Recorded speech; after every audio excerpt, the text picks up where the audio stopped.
Hello everyone, welcome to Agro Academy. I am Tejas Bhaskar Abhang, AFO at Union Bank of India. तो आज का session start करेंगे हम honey bees. Honey bee एक minor subject है जो कि एएफओ में 2 या 3 मार्क के लिए आता है, कभी कभी आता भी नहीं है। लेकिन पढ़ना, हर चीज़ पढ़ना ज़रूरी है। अगर छोटी छोटी चीज़ें छोड़ेंगे तो कहीं ना कहीं ये हमें दिक्कत देगी फाइनल सिलेक्शन में। कोई कहता है कि बूंद बूंद से सागर बनता है, तो हमें यही बूंद इकट्ठा करके एक बड़ा सा सागर, एक बड़ा सा सोर्स ऑफ इन्फॉर्मेशन बनाना है, जो कि हमारे एएफओ में, हमारे एग्ज़ाम्स में, हमारे हर एग्ज़ाम में हमारा साथी बने।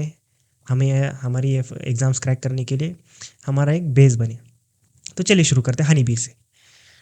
जनरली हनी बी के रेयरिंग को हम कहते हैं एपीकल्चर।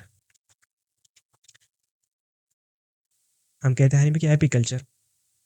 अब एपीकल्चर क्यों कहते हैं? अब देखो एपीकल्चर, अब हनी बी का जो साइंटिफिक नाम होता है वो होता है एपिस से शुरू। एपिस स्पेसीज, मतलब एपिस की जो भी स्पेसीज है उसका क्या नाम लग जाएगा, इसीलिए एपी। और कल्चर का मतलब होती है उनकी रेयरिंग। तो हनी बी की रेयरिंग को हम एपीकल्चर कहते हैं। तो चलिए शुरू करते हैं हनी बी के नेक्स्ट टर्म क्या होते हैं। अब देखो हनी बी में उनका हाइव सबसे ज़्यादा इंपॉर्टेंट होता है। उनका हाइव मतलब उनका छत्ता। उनका छत्ता जो हेक्सागोन के आकार का जो दिखता है, जो कि नंबर्स ऑफ हेक्सागोन एक साथ कनेक्ट होते हैं, तब जाके उनका कहीं छत्ता बनता है।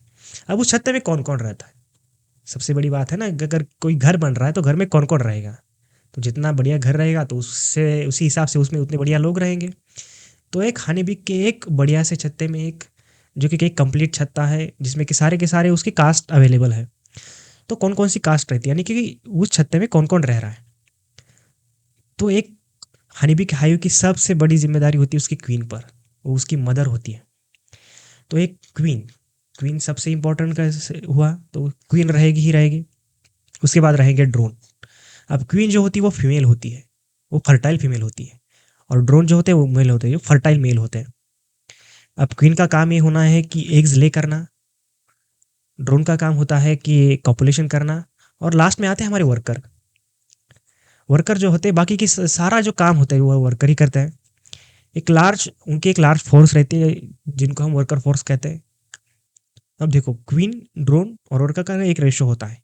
किसी भी छत्ते में एक क्वीन होती है, कुछ hundreds of workers, hundreds of drones होते हैं एंड थाउजेंड्स ऑफ वर्कर्स होते हैं।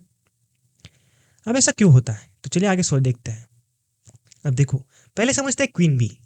क्वीन बी मतलब जिसके सर पे मुकुट चढ़ा हो, वो वाली नहीं क्वीन। क्वीन भी मतलब जो सब पे राज करती हो, पूरे छत्ते पे जिसका राज हो। मेरा वचन ही है मेरा शासन, शिवगामी देवी की तरह जो क्वीन है, उस क्वीन के बारे में समझते हैं। तो क्वीन भी फर्टाइल फीमेल होती है। एक छत्ते में केवल एक ही फर्टाइल फीमेल होती है और होती है उनकी क्वीन। क्वीन के पास वही अधिकार होता है कि वो एग्स लेकर सके, ड्रोन के साथ कॉपुलेशन कर सके, अपनी हाइव को बढ़ाना है या ना बढ़ाना है, ये सारे डिसीजन होते हैं वो क्वीन भी लेती है। अब ये जो होती है सबसे लंबी बी होती है, लॉन्गेस्ट बी इन हाइव्स। एक ही छत्ते में जो सबसे बड़ी बी दिखे, समझ लेना वो क्वीन बी है, उसके अलावा कोई बड़ी बी नहीं होती है। अब क्वीन का सबसे बड़ा काम है एग्स ले करना, अपनी कॉलोनी को आगे बढ़ाना, अपनी कॉलोनी को वैसे मेंटेन रखना। तो उसके लिए वो एग्स ले करती है। अब एग्स कितने ले करती है? 2000 eggs per day. Per day के हिसाब से बहुत सारे एग्स वो ले करती है। अब क्या 2000 एग्स अगर वो हर दिन ले करती है, मान के चलो वो 3 साल भी जिंदा रही, तो कितने सारे एग्स ले करेंगी? तो क्या सारे के सारे एग्स बदल जाते वर्कर में, ड्रोन में? तो नहीं, कुछ एग्स फेल भी हो जाते हैं। अब उसका लाइफ स्पैन, मतलब एक क्वीन जीते कितने साल है, हालांकि वो उनकी मदर है इसलिए वो सबसे ज़्यादा दिन जीती है। एक हाइव में सबसे ज़्यादा जिंदा अगर कोई रहता है तो वो उनकी क्वीन होती है। तो लगभग 2 से 5 साल तक। अगर आपसे एग्जाम में पूछा जाए कि क्वीन बी की एवरेज लाइफ साइकिल कितने दिन की होती है, तो एवरेज लाइफ साइकिल होती है तो उसके 3 ईयर्स की। तो ये याद रखे, आपको रेंज भी याद रहे और आपको एग्जैक्ट नंबर भी याद रहे। एग्जैक्ट नंबर नहीं, एवरेज नंबर भी आपको याद रहे। तो जब भी आप पढ़ाई करेंगे तो इस तरीके से पढ़ाई करें कि मुझे हर चीज़ मुझे इस तरह पढ़नी है कि मुझे उसकी रेंज भी याद रहे, मुझे उनका एवरेज भी याद रहे, ताकि मैं बाकियों के ऑप्शन एलिमिनेट कर सकूं और सही ऑप्शन को टिक कर सकूं। अब वो एक सिलेक्शन करती है। अब इस बात को थोड़ा डीप से समझते हैं, एक सिलेक्शन कैसे। अब मान के चलो क्वीन को लगा कि हमारा जो हाइव है उसमें ड्रोन की संख्या कम पड़ रही है। अब वो जो ड्रोन वाले एग्स है उन एग्स को ले करेंगी। अब मान के चलो उसको लगा कि वर्कर बहुत ज़्यादा कम है, वर्कर मर गए हैं, तो मुझे वर्कर चाहिए। तो वर्कर के लिए वो अलग से एक वर्कर से एक फर्टिलाइज करवाएंगे और उससे वर्कर बनेंगे। या फिर उसको लगा कि ड्रोन कम पड़ रहे हैं तो कुछ अनफर्टिलाइज एग देंगी जिससे कि ड्रोन पैदा होंगे। अब ये फर्टिलाइज और अनफर्टिलाइज एग क्या होता है हमें आगे समझेंगे, फिलहाल तो इतना ही समझते हैं। एक सिलेक्शन को करती है वो। एक सिलेक्शन का मतलब है अब मुझे इस एक से ड्रोन निकालना है, मुझे इस ड्रोन से वर्कर निकालना है।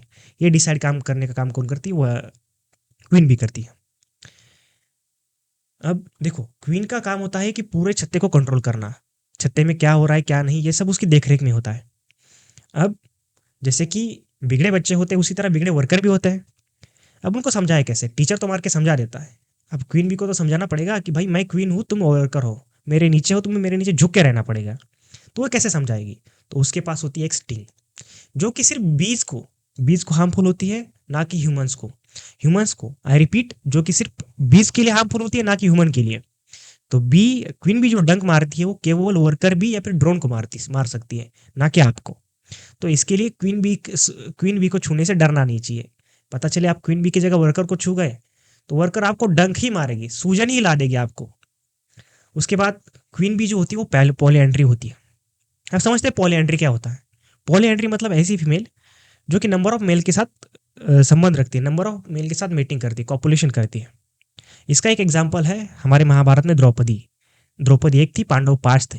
पॉलीएंड्री मतलब एक फीमेल जो नंबर ऑफ मेल्स के साथ कॉपुलेशन करती है। समझ में आई बात? अब कितने मेल्स? लगभग हंड्रेड्स ऑफ मेल होता है। अब उसमें से कुछ मेल के साथ वो कॉपुलेशन करेंगी तो कितने मेल? लगभग 42 से 59 मेल। 42 से 59 मेल लगभग ऑन एन एवरेज लगभग 55 मेल। तो हमने रेंज भी देख ली और हमने एक एवरेज भी देख लिया। तो आपको इस तरह के दोनों चीज़ों को बैलेंस करना है, रेंज भी देखनी है और एवरेज भी देखना है। अब होता क्या है ना कि जब भी नई क्वीन जब इमर्ज होती है छत्ते से तो वो लेती है एक नेपचुअल फ्लाइट। अब नेपचुअल फ्लाइट, अब देखो जो भी लोग जो लड़का लड़की घर से भाग के शादी करते हैं वो होती है एक नेपचुअल फ्लाइट। नेपचुअल फ्लाइट मतलब अब उनको समझ में आ गया है कि भाई हम इससे प्यार करते हैं, हमको जाना है, हमको नया संसार बैठा बसाना है इसके साथ, हमारे अपने बच्चे पैदा करने हैं और वहाँ से नई लाइफ शुरू करनी है। तो अब होता यह है कि जो भी हमारे नौजवान हैं, जो भाई बहन हैं, जो भाई हैं, जो एएफओ की तैयारी करने गए हैं, बहुत से लोग नेपचुअल फ्लाइट ले लेते हैं। आप या तो कॉलेज में हो, अब आप लोग भी जैसे कॉलेज में समझ आप ये बात समझ सकते हैं कि नेपचुअल फ्लाइट चीज़ क्या होती है। चलो आगे। अब क्वीन कितनी नंबर ऑफ क्वीन होनी चाहिए खाई में? तो number of only one queen, एक ही क्वीन है, एक ही राजा होता है, एक ही रानी होनी चाहिए। तो इसीलिए ओनली वन क्वीन जो कि सब पे अपना काबू कर सके, जब भी सारा कंट्रोल कर सके। आपने बाहुबली फिल्म में देखा होगा, शिवगामी देवी सब पे अपना कंट्रोल जमाए हुए रखती है, मेरा वचन ही है मेरा शासन। उसके बाद जो क्वीन का सब्सटेंस होता है, अब ये एक इंपॉर्टेंट कंसेप्ट है, क्वीन सब्सटेंस है। क्वीन सब्सटेंस को मैंने एक नेक्स्ट लाइन में एक्सप्लेन किया है, लेकिन यहाँ एक थोड़ा सा अंदाजा ले लेते हैं क्या होता है। क्वीन सब्सटेंस एक ऐसी चीज़ होती है जो क्वीन सीक्रेट करती है जिससे कि वो पूरी कॉलोनी को कंट्रोल करके रखती है। अब कंट्रोल किस तरह का होता है? अब कंट्रोल होता यह है कि नई क्वीन इमर्ज ना हो पाए, जो भी वो एग्स ले करे उसे नई क्वीन इमर्ज ना हो पाए। एक तो ये काम हो गया। दूसरा काम ये हो गया कि अगर क्वीन मर जाती है तो वर्कर में ओवरी डेवलप होना शुरू हो जाता है। तो वर्कर में अगर ओवरी डेवलप हुई तो सारे वर्कर एग्स ले करने लगेंगे। अगर सारे वर्कर एग्स देने लगेंगे तो फिर पूरे छत्ते में हनी से ज़्यादा एग्स हो जाएंगे, तो उनकी पॉपुलेशन अनलिमिटेड बढ़ जाएगी। उनकी पॉपुलेशन इतनी बढ़ जाएगी, अगर मान के चलो अगर हम एक कैलकुलेशन करते हैं कि अगर 10 छत्तों की भी क्वीन मर जाए और उनके सारे वर्कर्स एग्स ले करने लगे तो लगभग 1 साल लगेगा और हमारे अर्थ के ऊपर 7 लेयर ऐसे बनेंगे जहाँ पे सिर्फ मधुमक्खियां होंगी। तो क्वीन सब्सटेंस इस बात को रोके रखता है। तो कॉलोनी का कोहेजन मतलब कि कॉलोनी को टूटने ना देना, ये भी क्वीन सब्सटेंस का एक इंपॉर्टेंट रोल होता है। आई होप कि आपको यहाँ तक क्वीन समझ में आ गई होगी। हम समझते हैं नेक्स्ट पे उनकी नेक्स्ट कास्ट वर्कर भी। अब वर्कर ये होते हैं हमारे मजदूर। अब आपने तो सुना होगा मनरेगा। मनरेगा मतलब कि जो भी आए उसको काम दे दो, चलो आओ काम, चलो यहाँ खुदाई करनी है, वहाँ पेड़ लगाने हैं। इसी तरह का काम होता है हमारे वर्कर के पास। तो वर्कर हमारी इनफर्टाइल फीमेल होती है। फीमेल तो होती है लेकिन इनफर्टाइल। अब इनफर्टाइल कैसे? वो एग्स ले नहीं कर सकती, वो ना ही कॉपुलेशन कर सकती है ड्रोन के साथ, तो होती है वो इनफर्टाइल, यानी कि इनकॉम्पिटेंट फीमेल होती है। सबसे स्मॉलेस्ट भी होती है। अगर आपको स्मॉलेस्ट भी दिखे सबसे और उसको आप छूना चाहे तो याद रखना वो बहुत तेज डंक मारती है। अब उस डंक में क्या होता है ये आगे आगे पढ़ेंगे। तो सबसे स्मॉलेस्ट भी होती है, उनका लाइफ स्पैन होता है 6 वीक। अब समझो 6 वीक कैसे, मान के चलो 3-3 वीक डिवाइड हो जाते हैं। अब 3 वीक उनका काम होता है हायु में, यानी कि उनका जो छत्ता है वो वहाँ शुरुआत के 3 हफ्ते वहाँ पर काम करती है, और बाद के जो 3 हफ्ते हैं वो बाहर काम करती है, जैसे कि स्काउट भी। आउट ऑफ द हायु काम करने के लिए उनको बहुत सारे काम हैं, इन द हायु हायु में भी बहुत सारे काम हैं।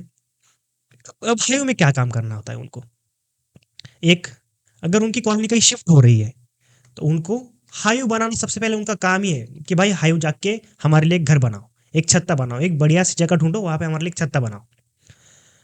उसके बाद क्वीन जो है उसकी देखरेख करना। अब क्वीन की देखरेख क्यों, भाई क्वीन भी तो अपने देखरेख कर सकते, तो क्वीन की देखरेख क्यों। अब क्वीन के पास बहुत सारे काम होते हैं, जैसे कॉलोनी कंट्रोल करना, एग्स देना, पॉपुलेशन करना।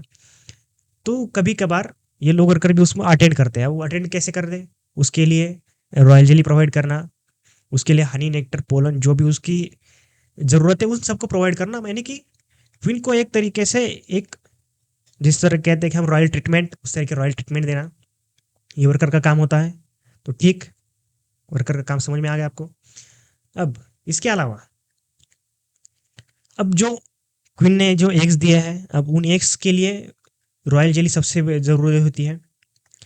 रॉयल जेली क्या है, रॉयल जेली एक बी से निकला हुआ सब्सटेंस है जो कि लार्वा फीड करती है और अपना मेटाबॉलिज्म करती है, उसके बाद उनकी ग्रोथ होती है। तो रॉयल जेली, जो भी लार्वा है उनको रॉयल जेली फीड कराना, उसके बाद क्लीनिंग ऑफ नेस्ट, उनके हाइव को क्लीन करना, यानी कि सारे मजदूरों वाले काम जो आप सोच सकते हैं वो वर्कर भी से कराए जाते हैं। इससे कोई दोहराया नहीं है कि आप अगर कमज़ोर रहेंगे तो आपका शोषण होगा, तो अगर आप वर्कर रहेंगे तो आपका शोषण होगा। इसलिए आपको बनना है IBPS AFO। आपको लेनी है 18+1000 की सैलरी।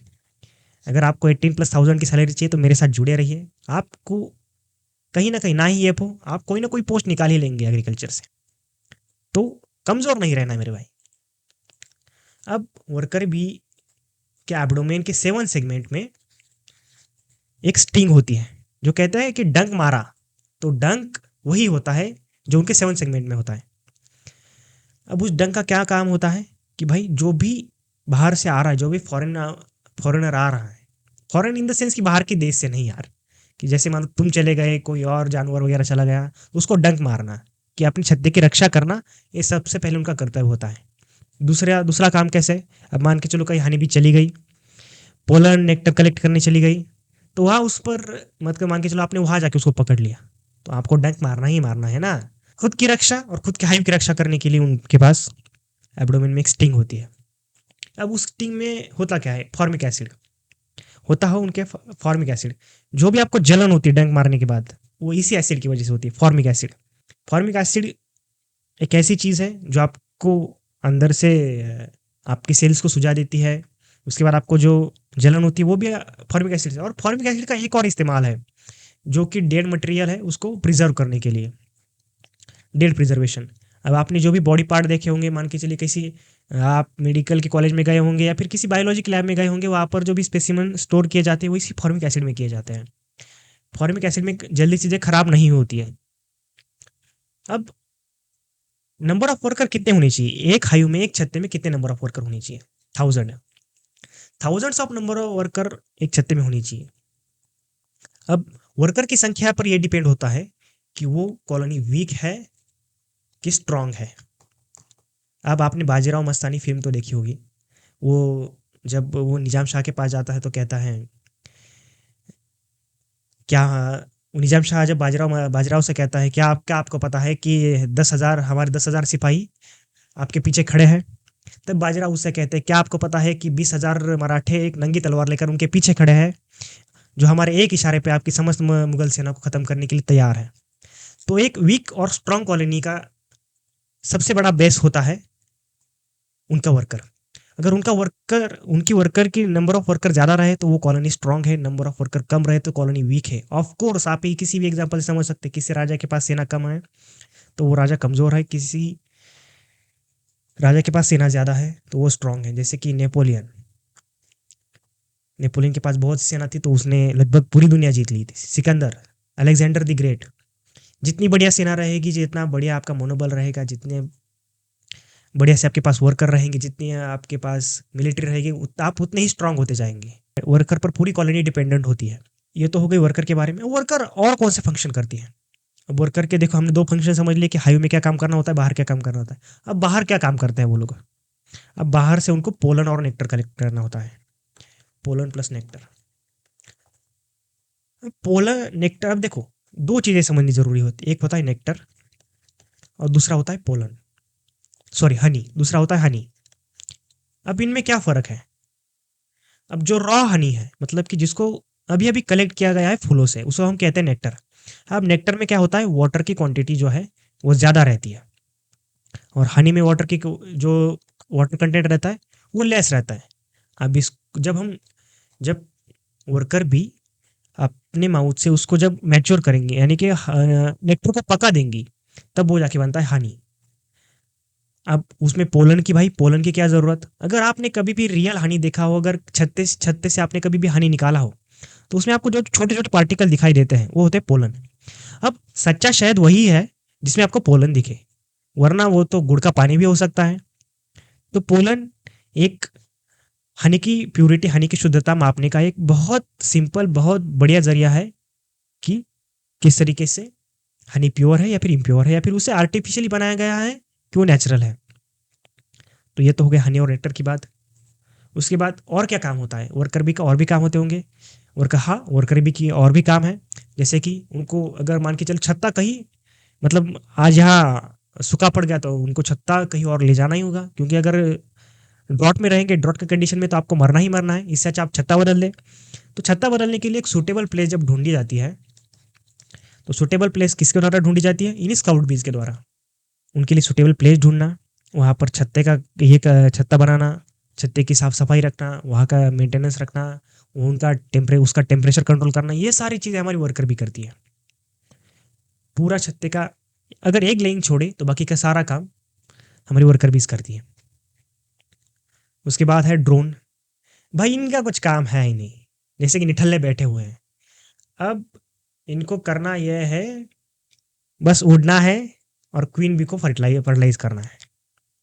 बस तुम जिंदगी में किसी काम के लिए पैदा नहीं हुए हो, जिस तरह की ये ड्रोन है, बस उड़ जाता है और कॉपुलेशन करते हैं। तो ये होता है फर्टाइल मेल है। ड्रोन होते हैं हमारे फर्टाइल मेल। उनका लाइफ स्पैन होता है 57 डेज का। अब देखो यहाँ पे ड्रोन की कंसेप्ट समझो। आज है डे 1 और क्वीन बी की एक एवरेज लाइफ ईयर होती है 3 साल। सही बात। अब जब भी क्वीन बी इमर्ज होती है, मतलब कोई नई क्वीन बी आप छत्ते में जन्म ले रही है, तो उसके साथ कई सारे ड्रोन्स भी जन्म ले रहे होते हैं। अब जैसे ही एक क्वीन बी मैच्योर हो जाती है, तो वो लेते हैं nuptial flight. Some of the drones उसके साथ उड़ जाते हैं और वो भी नेपचुरल फ्लाइट ले लेते हैं। अब उनकी नेपचुरल फ्लाइट हवा में ही होती है, उन्होंने ली नेपचुरल फ्लाइट। अब भाई नेपचुरल फ्लाइट लेने के बाद ड्रोन मर जाते हैं, तुम्हारा काम खत्म हुआ, अब तुम किस काम के? अब होता यह है कि जैसे ही क्वीन का पॉपुलेशन हो जाता है, जैसे कि लगभग मान के चलो 42-69 के साथ उन्होंने पॉपुलेशन कर लिया। अब उनका पॉपुलेशन हो गया। अब क्वीन बी के पास स्पर्म का एक बहुत बड़ा एक सोर्स है, बहुत बड़ा उसके पास स्टोरेज है। अब क्वीन बी अपने हिसाब से एग दे सकती है। अगर उसको वर्कर पैदा करने हैं तो वो फर्टिलाइज एग देगी। अब कैसे फर्टिलाइज एग? कैसे? अब फर्टिलाइज मतलब जहां पर भी स्पर्म प्लस एग सेल जिसका फ्यूजन होगा, वो होंगे फर्टिलाइज एग, जिससे बनेंगे हमारे वर्कर्स।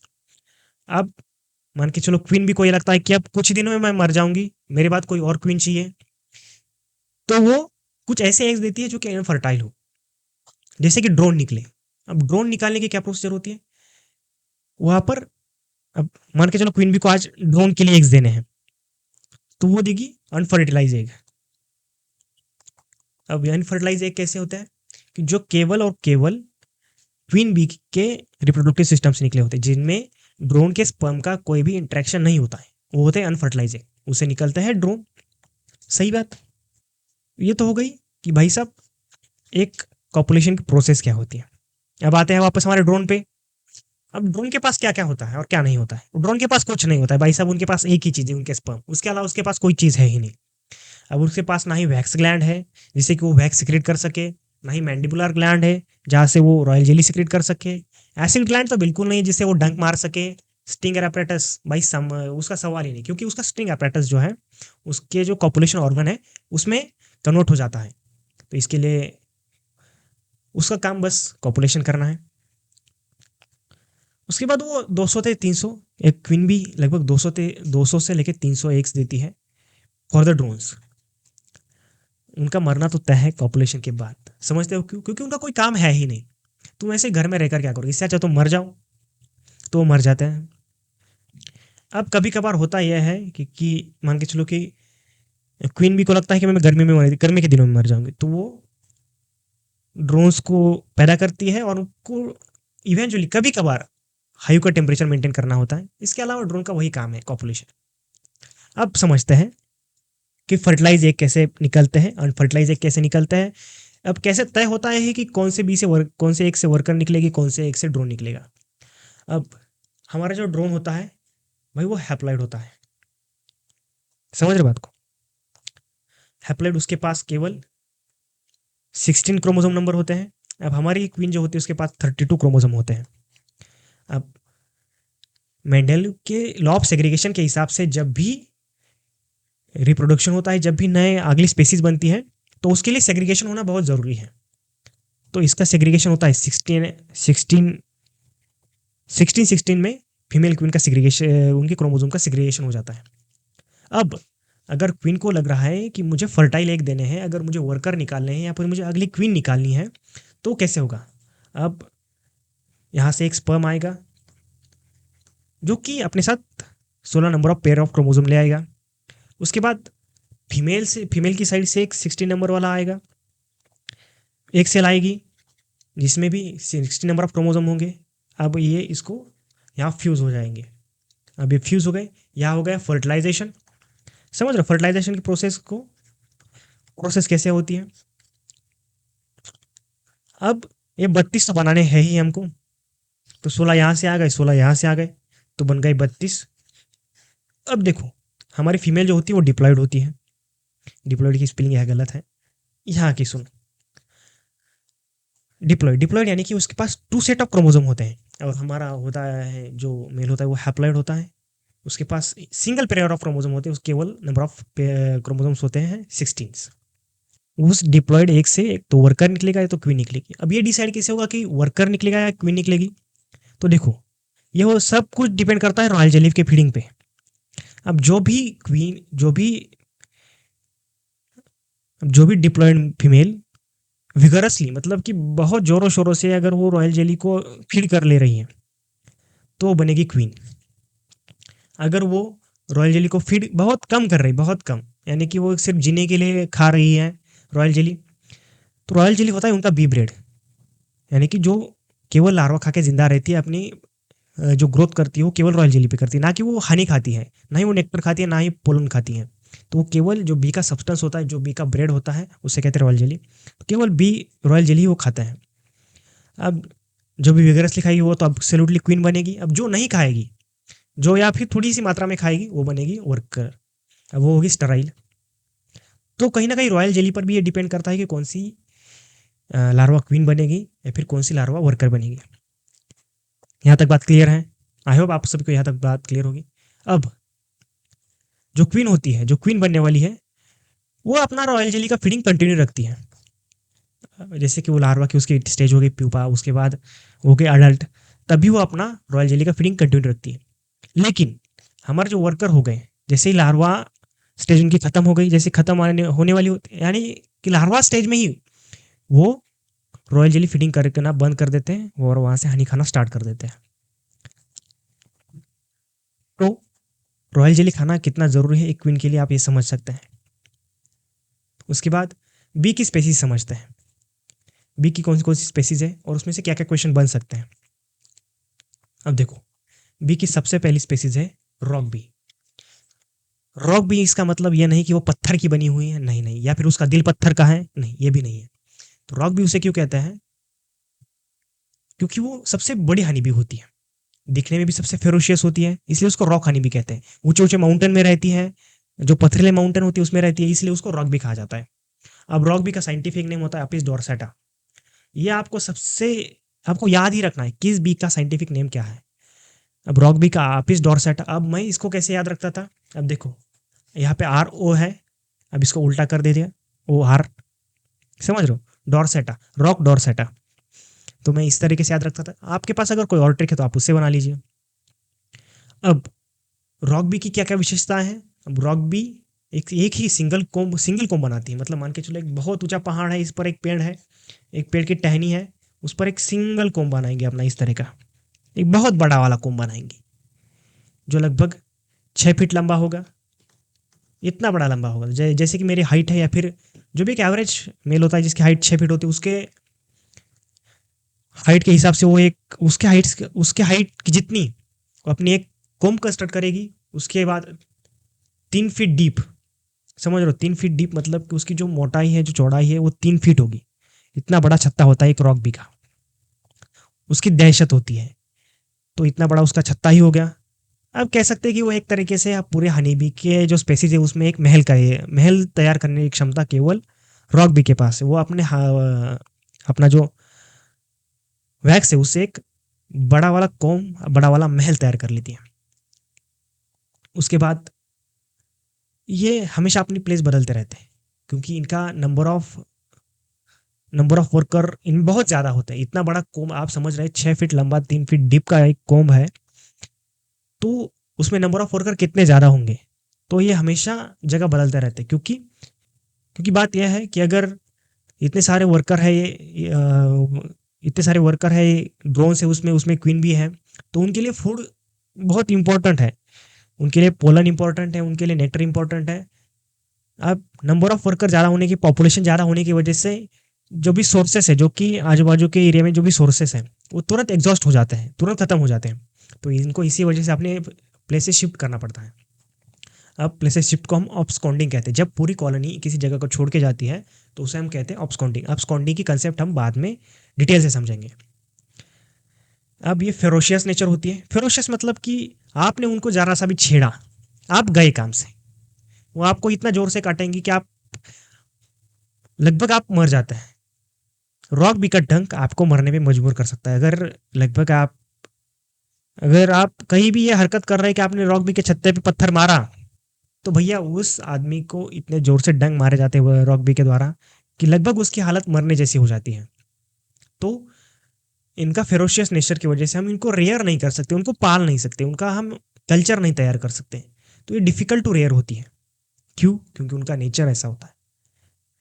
उसके बाद वो 36 kg हनी प्रोड्यूस करती हैं पर कॉम पर ईयर। इतना बड़ा छत्ता है भाई उनका, तो पर छत्ते में, पर कॉम में पर ईयर कितना हनी प्रोड्यूस कर सकती है?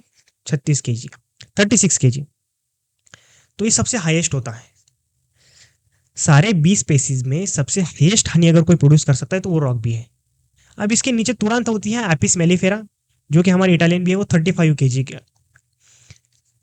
kg का हनी प्रोड्यूस कर सकती है। अब आपको इसमें कंफ्यूज नहीं होना है कि कौन सी भी ज्यादा प्रोड्यूस करती है, कौन सी भी कम प्रोड्यूस करती है। आंख बंद करके ये ऑप्शन लगा देना है कि भैया रॉक भी सबसे ज्यादा हनी प्रोड्यूस करती है। आपको एपिस मेलिफेरा, एपिस डोर्सेटा में कंफ्यूज नहीं होना है। अब हनीबी के जितने भी स्पेसीज हैं उनमें सबसे बड़ी जो स्पेसीज है वो है रॉक बी। सबसे बड़ी होने के कारण हम इसे कहते हैं जायंट हनी बी। मतलब मान के चलो कि जैसे कि एपिस मेलिफेरा, एपिस इंडिका, या फिर आपकी जो भी एपिस फ्लोरिया है, इनके हिसाब से बहुत बड़ी भी होती है। मतलब जितनी उनकी क्वीन होती है उनके हिसाब से इनका वर्कर होता है। मतलब जितना पैसा तुम अपने मेकअप पे खर्च करते हो उतना ही हम अपने कैरम बोर्ड की पाउडर पे खर्च कर देते हैं। इस तरीके से होता है इनके यहाँ। तो लार्जेस्ट हानी भी है, हमने समझ लिया। रॉक भी क्या होती है, रॉक बी का साइंटिफिक नेम, उससे कुछ प्रॉपर्टी समझ ली। अब चलते हैं नेक्स्ट बी की तरफ। अब लिटल बी। अब ये समझना जरूरी है कि एपिस मेलिफेरा को अगर छोड़ दिया जाए, चलो इसको नेक्स्ट बाद में समझेंगे। अब आती है लिटल बी। लिटल बी सबसे छोटी बी होती है। अब उसको कहते हैं एपिस फ्लोरिया। अब देखो लिटल बी को हमने याद कैसे किया था, उसका नाम एपिस फ्लोरिया उसका नाम है, उसको मैंने याद कैसे किया था। अब फ्लावर, फ्लावर जितना छोटा हो उतना बढ़िया लगता है। फ्लावर छोटा, स्मॉल फ्लावर। तो फ्लावर को हमने रिलेट किया लिटिल बी से। तो मैंने इसको ये ट्रिक से याद किया कि भाई फ्लावर छोटा होता है, तो उससे एपिस फ्लोरिया। अब इसको लिटिल बी क्यों कहते हैं? एक तो इसका साइज जो देख रहे हैं आप, इसका साइज बहुत कम होता है। दूसरा, ये बहुत कम, यानी कि उनके जो कॉम होते हैं आपके हाथ पर आ जाए, यानी कि पाम साइज कॉम। पाम यानी कि जो आपका हाथ का जो बीच वाला हिस्सा होता है उसको हम पाम कहते हैं। और काइंड पाम, एक दयालु हाथ जो होते हैं आपके, इसे कहते हैं काइंड पाम। उन्हीं दयालु हाथों से नीचे वाला सब्सक्राइब बटन आप प्रेस कर दीजिए। अब उनका पाम साइज कॉम होता है। अब वो अपना कॉम कहाँ बसाती है? बुशेस में, यानी कि जो छोटे छोटे पौधे होते हैं उनमें। हेजेस, हेजेस मतलब कि जो भी आपके 6 फुट के हाइट के जो होते हैं उनको हेजेस कहते हैं। बिल्डिंग्स, जो भी घर वगैरह बने हुए इसमें। केव्स में, गुफाओं में। एम्प्टी केसेस मतलब जो भी बर्तन वगैरह ऐसे ही पड़े होंगे, उनको अगर छोटी भी है, छोटा अगर उनको कॉम बनाना है तो बड़ी जगह नहीं लेगी, तो वो अपने कहीं भी शिफ्ट हो जाती है। उसके बाद ये कितना हनी प्रोड्यूस कर सकती है? केवल हाफ के जी। कोई मतलब की भी है? कोई मतलब नहीं इससे। केवल हाफ हाफ के जी हनी पर हाइव पर ईयर। सबसे लोएस्ट हनी अगर कोई प्रोड्यूस करता है तो हमारी लिटिल बी है। छोटी छोटी चीज़ें बड़ा काम करती है, ये बात सुनी होगी। लेकिन लिटिल बी के मामले में ये चीज़ काम नहीं करती। ना उसका नाम से ही लिटिल बी है, तो काम ही कम ही करेगी। अब जबकि ये अपना छत्ता ही छोटा होता है और ऐसी जगह बनाती है कि जहाँ पर कोई भी इंटरेक्शन कर सके, ह्यूमन, जानवर, अ, पक्षी, पशु पक्षी जो भी इंटरेक्शन करते थे, कोई भी इनके यहाँ आके इंटरेक्शन कर देता है। तो इसकी वजह से इनको अपनी कॉलोनी हमेशा बदलनी पड़ती है। अब ये अपस्कॉन्डिंग और स्वार्मिंग करते हैं, करते रहते हैं। तो क्यों? एक तो हो गया, वो रीज़न हो गया। दूसरा, बी छोटी होने की वजह से इनके छत्ते में किसी भी क्वीन बी को कंट्रोल कर पाना बहुत मुश्किल होता है, क्योंकि उनका साइज बहुत कम होता है। तो इसकी वजह से इनमें अपस्कॉन्डिंग हो जाती है या फिर स्वार्मिंग हो जाती है। अब अपस्कॉन्डिंग तो हमने समझ लिया कि भाई पूरा का पूरा हाइव, पूरा का पूरा एक कॉम एक जगह से दूसरी जगह शिफ्ट हो जाएगा। ये तो हो गया अपस्कॉन्डिंग। अब स्वार्मिंग क्या होता है कि भाई हमारी स्पेसीज हमको आगे बढ़ानी है। एक छत्ता है हमारे पास, हमको दूसरा छत्ता तैयार करना है। उसके लिए हमको अलग से क्वीन बी बनानी है, अलग से वर्कर बनाने हैं, अलग से ड्रोन बनाने हैं। तो ऐसे समय में कुछ क्वीन बी कुछ ड्रोन्स को लेकर उड़ जाती हैं, कुछ नर्स बी को, कुछ वर्कर को लेकर भी उड़ जाती हैं, जो कि एक नई जगह ढूंढते हैं, वहां पर जाके अपना नया छत्ता बसाते हैं। उसे हम स्वार्मिंग कहते हैं। तो स्वार्मिंग समझ में, स्वार्मिंग कंसेप्ट को मैंने बढ़िया तरीके से एक दूसरी स्लाइड में रखा है, तो हम वहाँ पे स्वार्मिंग समझ लेंगे। उसके बाद ये स्मॉलेस्ट भी होती है, सबसे स्मॉलेस्ट। जितनी भी स्पेसीज है उनमें सबसे स्मॉलेस्ट भी है, वो है लिटल बी। अब ये केवल प्लेन्स में। अब प्लेन्स प्लेन्स में मिलती है। प्लेन्स में मतलब जहाँ पर मैदानी इलाका है। अब जैसे कि मैदानी इलाका समझिए, जैसे कि हमारा हो गया पंजाब, हरियाणा, उत्तर प्रदेश, बिहार, वेस्ट बंगाल, एमपी का कुछ पार्ट हो गया, ये मैदानी इलाके हैं जहाँ पर आपको एलुवियल सॉइल देखने को मिलती है, जहाँ पर आपको ज़्यादा माउंटेन्स देखने को नहीं मिलते। तो ये होता है प्लेन्स। प्लेन्स में ये अपना छत्ता बनाती है। हिली एरिया में ये प्रेफर करती, हिली एरिया में छत्ता ना ही बनाना ये प्रेफर करती है। अगर 450 सी लेवल के अगर 450 मीटर हम ऊपर चले जाएं तो ये वहाँ पर छत्ता कतई नहीं बना सकती, क्योंकि अगर इतने ऊपर चली जाएंगी तो उनको नीचे आना पड़ेगा अपना फूड ढूंढने के लिए, और कहीं ना कहीं छोटा साइज होने की वजह से ये अपने कॉम से दूर चली जाएंगी। तो इसी यही वजह है कि वो अपना घर जो है वो प्लेन्स में बनाती है। उसके अलावा इनके जो कॉम्स होते हैं वो वर्टिकल कॉम्स होते हैं, सिंगल एंड वर्टिकल। अब समझिए सिंगल एंड वर्टिकल कैसे। अब देखो, एक ट्री है, इसकी एक ब्रांच है, तो ये यहाँ पर अपना बनाएगी इस तरीके से बनाएंगे। एक हल्का सा कुछ यहाँ पर निकलेगा। अब बहुत सारे हनी भी तो यहाँ ऊपर रह लेंगे ब्रांच पर, और बहुत कुछ बहुत कम, यानी कि आपकी जो पाम की साइज, आपके जो तलहात की साइज है, वो उतने ही हिसाब से ये नीचे लटका रहेगा। ऐसे ही वो वर्टिकल कम बनाती है। ये तो हमने समझ लिया लिटिल बी के बारे में। चलिए अब समझते हैं इंडियन बी के बारे में, जिसको हम इंडियन बी कहते हैं, अपेसेरिना इंडिका। सारे भी इंडियन है इटालियन बीच को छोड़ के, लेकिन इसको इंडिका कहता है। तो चलिए इसके बारे में भी समझते हैं। अब होता क्या है, अब इंडियन भी है, इसके नाम में ही इंडिका है, तो रिलेट करने की, ज़्यादा दिमाग लगाने की कोई ज़रूरत है नहीं। इंडियन भी, इंडिका है, काम खत्म। याद कर लिया, याद हो गया। अब जिंदगी भर नहीं भूलोगे। तो इसको हम कहते हैं इंडियन बी और एशियन बी। इंडिया में रहती है इसलिए इंडियन बी, इंडिया एशिया में इसलिए एशियन बी। कोई शक? कोई शक नहीं होगा आपको, चलिए छोड़िए। उसके बाद मल्टीपल पैरेलल कॉम्स बनाती है। अब समझिए कैसे। ये एक ब्रांच हो गई। अब मल्टीपल पैरेलल कॉम्स, यहाँ पर एक कॉम हो गया, दूसरा कॉम, तीसरा कॉम, चौथा com, multiple com with parallel. Parallel है, हाँ भाई पैरेलल है। इस तरीके से छत्ते बनाती हैं। अब ये छत्ते भी कहाँ बनाएंगी? जहाँ बड़े बड़े ट्रीज हो, ट्रीज के ऊपर, या फिर जहाँ डार्कनेस हो। Darkness, darkness is sine of Batman. जहाँ पे डार्कनेस होता है वहाँ पर वो अपना छत्ता बना लेती है। अब साइज के हिसाब से अगर देखें तो ये बी जो होती है एपिस फ्लोरिया से बड़ी होती है, एपिस मेलिफेरा से कम होती है। छोड़ दीजिए इसको, इसकी कोई ज़रूरत है नहीं। अब ये 5 kg हनी प्रोड्यूस करती है पर साल पर ईयर। ये भी हमारे काम की नहीं है क्योंकि बहुत कम हनी है। अब ये भी स्वार्मिंग अपस्काउंडिंग करती है। स्वार्मिंग अपस्काउंडिंग मैंने अभी समझाया है, फिर आगे भी समझाऊंगा मैं। अब वेरी जेंटल स्पेसीज है। वेरी जेंटल मतलब कि ज़्यादा नुकसान नहीं देती इंसान को। डोमेस्टिकेशन के लिए ईजी है, लेकिन प्रोडक्शन कम होने की वजह से हम इसे पालते नहीं हैं। तो ये हो गया हमारी इंडियन बी। अब इटालियन बी। अब सबसे ज़रूरी, आप सभी लोग ध्यान देंगे, जो भी लेटे हुए हैं वो बैठ जाएंगे, जो भी कुछ कर रहे हैं वो यहाँ ध्यान देंगे। बाकी कोई काम नहीं होगा, बाकी कोई लड़की नहीं तड़ेगा, कोई किसी और को नहीं देखेगा। अब देखो इटालियन बी होती क्या है। इटालियन बी को हमने यूरोप से इंपोर्ट किया है हमारे यहाँ का हनी प्रोडक्शन बढ़ाने के लिए। क्यों? अब तक हमने जितनी भी स्पीसीज देखी उनमें से सबसे ज़्यादा प्रोडक्शन आपिस डोर्सेटा का था, लेकिन उसका फेरोशियस नेचर, उसके अटैकिंग नेचर की वजह से हम उसको रेयर नहीं करते। उसके बाद देखिए हमने एपिस फ्लोरिया जो कि लिटल भी थी, उसको हम रेयर क्यों नहीं करते? 1.5 kg of honey per year को लेके हम क्या ही उखाड़ लेंगे, क्या ही मार्केट में जाके अपनी पहचान बनाएंगे, इसलिए हम उसको नहीं हम रेयर करते। उसके बाद आई हमारे एपिस सेरेना इंडिका जो हमारी इंडियन भी है, proud to be Indian, vocal for local. लेकिन अगर 5 kg हनी दे तो वो किसी काम की नहीं। तो हमको इटालियन भी इन सब चीज़ों को ओवरकम करने के लिए हमको बाहर से मंगवानी पड़ी। अब इटालियन बी, इसका नाम है एपिस मेलिफेरा। अब मैंने कैसे किया था, मैंने इसको याद कैसे किया था। अब ये आय देख रहे हो बीच में, अब ये आय यहाँ 2 जगह आ चुका है। मेलिफेरा का जो आय है 2 बार आ चुका है। अब इसमें कोई ये है नहीं है कि कोई आप पैटर्न ढूंढे वगैरह, ऐसी कोई चीज़ नहीं है। जैसे मुझे सिंपल लगा इस तरीके से मैंने याद कर लिया, जिस तरीके से आपको सिंपल लगे आप उसी तरीके से याद कर लीजिए। अब ये एपिस मेलिफेरा है। अब ये जो बनाती है अपने पैरेलल को बनाती है डार्कनेस में, ठीक किसकी तरह? ठीक हमारे एपिस सेरेना इंडिका की तरह। अब ये बी जो होती है इंडियन बी से बड़ी होती है और रॉक बी से छोटी होती है। ये ऑफ कोर्स होगी क्योंकि रॉक बी सबसे बड़ी है। इसको हमने यूरोप से मंगवाया है इसीलिए इसको यूरोपियन बी कहते हैं।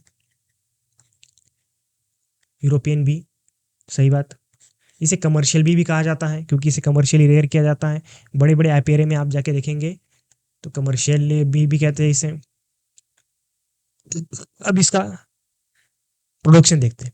35 kg, 35 kg पर ईयर पर आयु, यानी कि एक छत्ता लगभग आपको 35 किलो शहद प्रोवाइड करता है।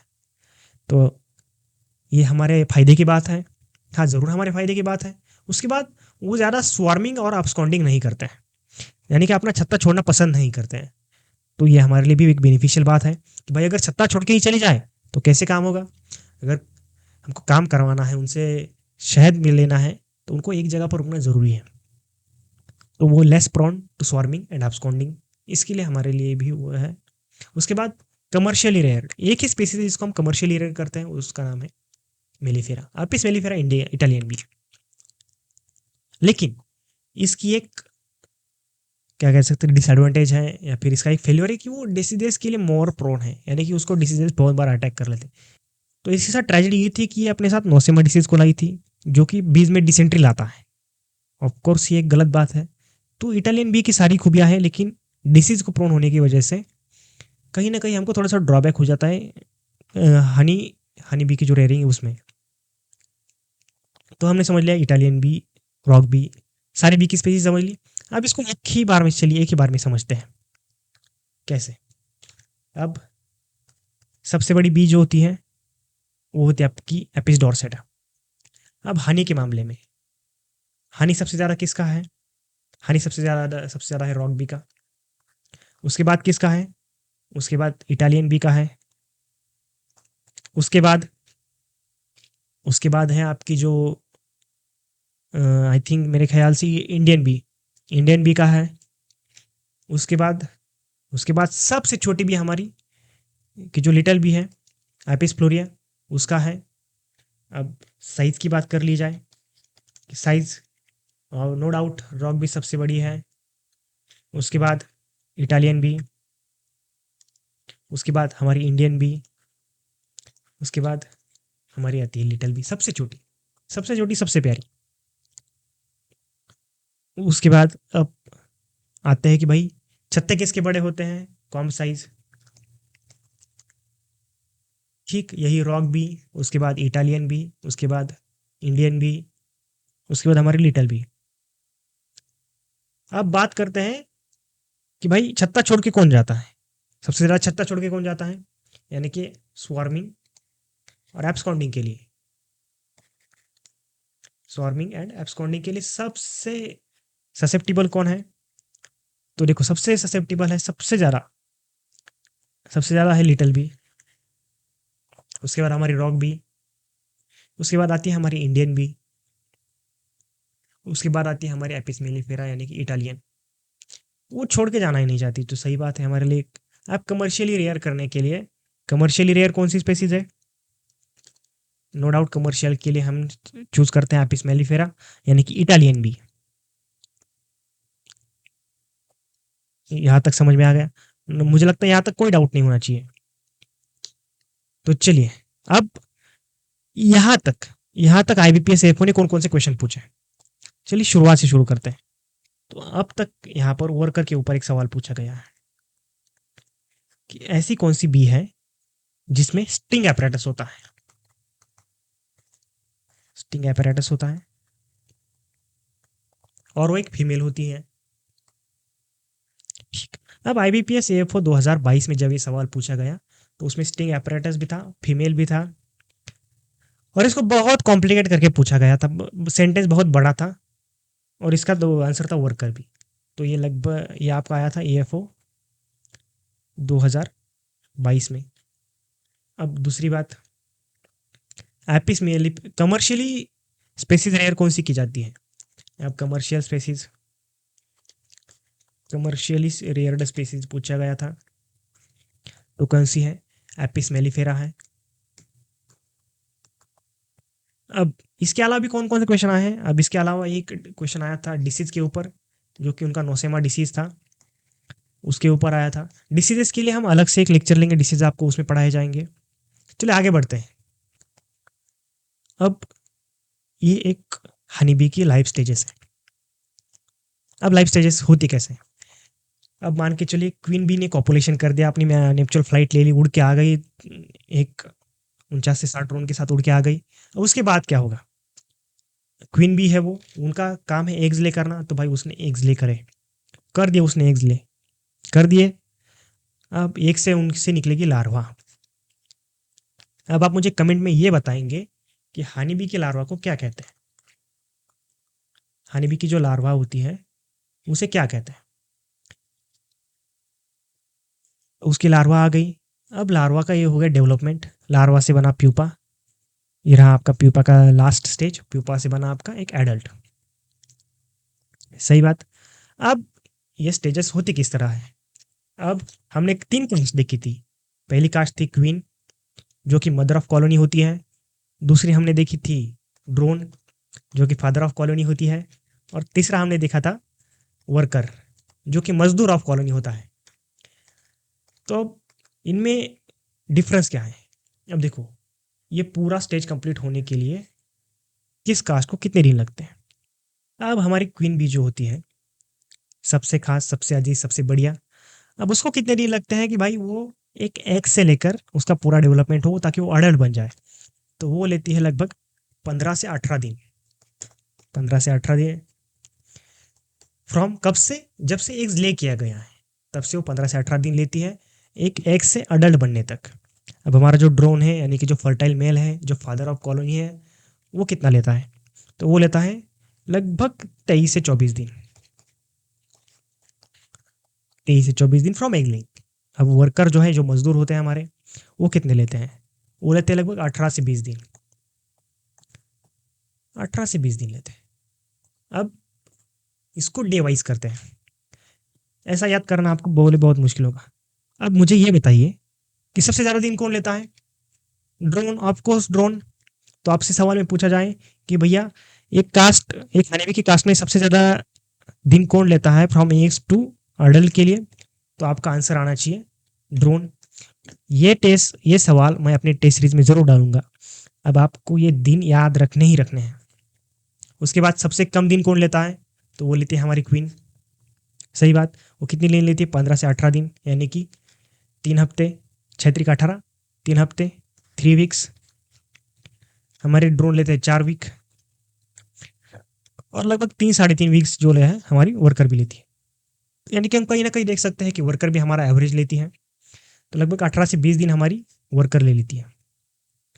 सबसे ज़्यादा ड्रोन, उसके बाद हमारे आती है वर्कर, उसके बाद आते हैं क्वीन जो सबसे कम दिन लेती है।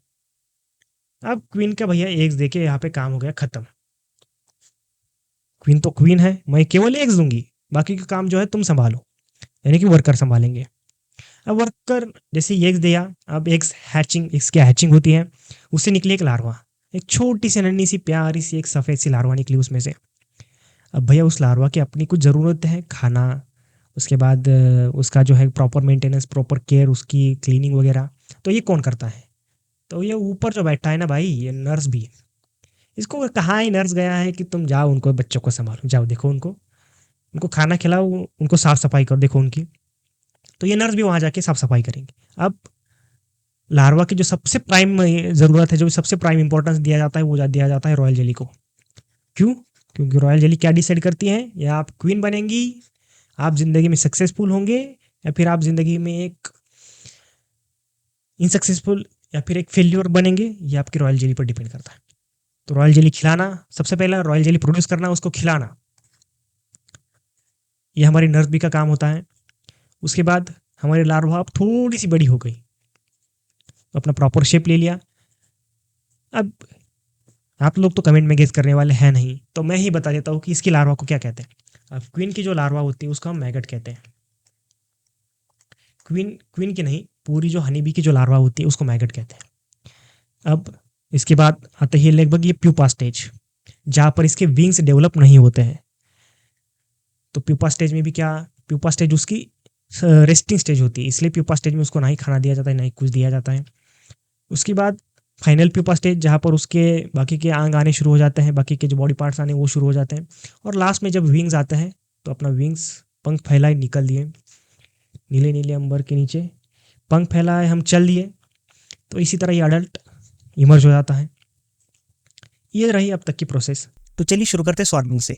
स्वार्मिंग होता क्या है, अब how it happen and what is its importance on apiary management. तो देखते स्वार्मिंग। तो देखो, किसी भी क्वीन की कोहेजन के लिए, कोहेजन समझता है, कोहेजन मतलब किसी भी कॉलोनी को टूटने ना देना।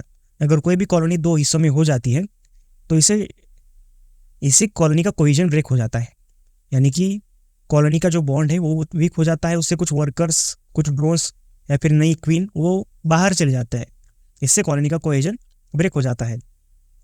ये जो कोहेजन होता है, कोहेजन को सिंपल टर्म्स में समझे। अब जैसे कि आजकल का जो ट्रेंड है, बच्चे माँ बाप को छोड़कर बाहर चले जाते हैं, वो अपना वहाँ नया फैमिली बसा लेते हैं, ठीक उसी तरह स्वार्मिंग है। यानी कि एक फैमिली ब्रेक हुई, उनका जो बॉन्ड था, फैमिली बॉन्ड का, वो ब्रेक हुआ, कहीं ना कहीं फैमिली का कोहेजन ब्रेक होता है। अब ये कोहेजन हमारे में, जैसे कि इंसानों में जो प्यार होता है वो लोगों को एक साथ बांधे रखता है, लेकिन हनीबी के मामले में ऐसा नहीं है। हनीबी के मामले में क्वीन सब्सटेंस जो है वो बाकी के जो मेंबर्स हैं उनको एक साथ जोड़े रखता है। अब आपसे सवाल पूछा जाए कि एक कॉलोनी की कोहेजन के लिए सबसे ज़रूरी क्या है, तो सबसे ज़रूरी है क्वीन सब्सटेंस। इस बात को अपने दिमाग में बैसा ले कि एक कॉलोनी की कोहेजन उसके क्वीन सब्सटेंस पे डिपेंड करता है। अगर क्वीन सब्सटेंस ही नहीं रहेगा तो उस कॉलोनी का कोई कोऑर्डिनेशन नहीं रहेगा। एक वर्कर यहाँ उड़ रहा है, एक वर्कर वहाँ उड़ रहा है, ड्रोन कहीं और चले घूमने चले गया है, तो क्वीन अपना कहीं ब्यूटी पार्लर चली गई है, ये होगा अगर क्वीन सब्सटेंस नहीं हो तो। अब देखो स्वार्मिंग एक्चुअल में होती कैसे है। मान के चलो ये मधुमक्खी का छत्ता है। जिस भी कॉलोनी में स्वार्मिंग होनी हो उसमें क्वीन सब्सटेंस का जो लेवल है वो ड्रॉप डाउन हो जाता है। ड्रॉप डाउन हो गया ऑफ कोर्स। अब इससे होता क्या है कि जो क्वीन का कंट्रोल है वर्कर पे, वो कंट्रोल काफ़ी हद तक कम हो जाता है। अब उनको ये पता नहीं होता है कि किस एक से हमको ड्रोन निकालना है, किससे हमको वर्कर निकालना है, किससे क्वीन निकालनी है। अब उनको कोई पता ही नहीं है, इस बात का उनको पता ही है। अब इस बात का पता ना होने की वजह से करते क्या है, वो जो कोम का जो बॉटम है वहाँ पर दो क्वीन सेल्स फॉर्म हो जाती है। अब दो क्वीन सेल्स फॉर्म हो गई। अब इसमें एक पुरानी क्वीन है, एक ओल्ड क्वीन रहेगी, उसके साथ बाजू वाले में न्यू क्वीन रहेगी। न्यू क्वीन रहेगी। अगर ये दोनों दोनों क्वीन में से कोई एक क्वीन उस छत्ते से बाहर आएगी, ऑफ कोर्स ये होना ही होना है। जैसे कि एक मैदान में दो तलवारें नहीं रह सकती, उसी तरह एक कोम में दो क्वीन नहीं रह सकती। अब एक क्वीन बाहर आ गई। क्वीन सबसे इंपॉर्टेंट होती है हाइव के लिए। अब वो क्या करेगी, अब वो कॉलोनी का कोहेजन ब्रेक करेगी, एक कॉलोनी को तोड़ेगी। जिस तरीके से एक घर में बहू आती है उसके बाद उसकी फैमिली टूट जाती है, ठीक उसी तरह क्वीन इस घर का भी सत्यानाश कर देगी। अब क्वीन बाहर आ गई। क्वीन क्या करेगी, कुछ ड्रोन्स लेंगे, ड्रोन्स यानी कि कुछ फर्टाइल मेल को लेकर नेचुरल फ्लाइट लेंगी। इसके साथ साथ कुछ वर्कर को लेकर अपने साथ उड़ जाएंगे। अब ये वर्कर जो होते हैं इनमें खासकर स्काउट बीज होती है। अब स्काउट बीज का क्या काम होता है, स्काउट बीज का यही सिंपल सा एक काम होता है, उनको ढूंढना है बस। उनको ढूंढना है छत्ते के लिए नई जगह कहाँ है, या फिर फूड सोर्स कहाँ है, वाटर सोर्स कहाँ है, नेक्टर कहाँ से मिलेगा, पोलन कहाँ से मिलेगा, प्रोपेलिस कहाँ से मिलेगा, ये सब ढूंढना स्काउट बी का काम होता है। तो स्काउट भी अपने काम पे लग जाते हैं। अब क्वीन ड्रोन्स के साथ मीटिंग कर लेती है। अब मीटिंग हो जाने के बाद क्वीन जो है वो स्काउट बीज ने जो जगह ढूंढी है वहाँ पर छत्ता बना देती है वर्कर भी। अब उस छत्ते में जाकर, उस कॉम में जाकर वो एग्स लेइंग की स्टार्टिंग कर देती है। अब होता यह है कि नई कॉलोनी बनानी है तो नए वर्कर भी चाहिए। जितने ज़्यादा वर्कर उतनी ज़्यादा स्ट्रॉन्ग कॉलोनी, जितनी कम वर्कर उतनी वीक कॉलोनी। एक स्ट्रॉन्ग कॉलोनी के लिए ज़्यादा वर्कर की रिक्वायरमेंट होने की वजह से वो विगरसली एक देती है। विगरसली एक दे दिया उसने। अब वो उड़ गई। इसे हम स्वार्मिंग कहते हैं। स्वार्मिंग एक सिंपल टर्म समझो कि queen some of the caste, मतलब कि workers is drones, some of the caste के कुछ लोगों को लेकर उड़ जाती है, इसे हम स्वार्मिंग कहते हैं। सिंपल सी टर्म में एक कॉलोनी दो हिस्सों में टूट गई, दो अलग अलग क्वीन बन गई, दो अलग अलग छत्ते बन गए, इसे हम स्वार्मिंग कहते हैं। अब देखो कि प्राइमरी स्वार्मिंग क्या होती है। प्राइमरी स्वार्मिंग, अगर हमारी ओल्ड क्वीन थी, ओल्ड क्वीन अगर उड़ जाए कुछ ड्रोन्स के साथ, कुछ वर्कर के साथ, वो वहाँ पर अपना मीटिंग करे, अपना नया छत्ता बसाए, तो इसे कहते हैं हम प्राइमरी स्वार्मिंग। तो क्या ये स्वार्मिंग हमारे एपीकल्चर इंडस्ट्री के लिए ज़रूरी है? क्या ये हमारे लिए बेनिफिशियल है? क्या इससे हमें कोई फ़ायदा हो सकता है? तो देखो, स्वार्मिंग एपिस मेलिफेरा में होने वाली स्वार्मिंग जो है वो हमारे लिए कतई बेनिफिशियल नहीं है। तो हमें इसके लिए स्वार्म मैनेजमेंट करना पड़ता है, यानी कि हनी बी की कॉलोनी कोलैप्स ना हो, हनी बी का कोहेजन मेंटेन रहे, इसलिए हम स्वार्मिंग मैनेजमेंट करते हैं। अब देखो कैसे स्वार्मिंग मैनेजमेंट होता कैसे है। अब आपको पता है कि स्वार्मिंग होते वक्त नीचे दो क्वीन की सेल बन जाती है। अब जो भी एपियरी के भी जो मैनेजमेंट, जो भी वर्कर है, वो क्या करते हैं, वो वहाँ से क्वीन निकाल लेते हैं। जाहिर सी बात है, अगर क्वीन ही नहीं होगी, नई क्वीन ही नहीं होगी, या फिर दो क्वीन ही नहीं होगी, तो कैसे होगी, स्वार्मिंग होगी कैसे? तो स्वार्मिंग इम्पॉसिबल है। तो पहली बात तो ये कि remove queen cells. Queen cell को हमने रिमूव कर दिया, जो नई क्वीन थी वो आएगी ही नहीं, तो पुरानी अपना उसका राज चलता रहेगा।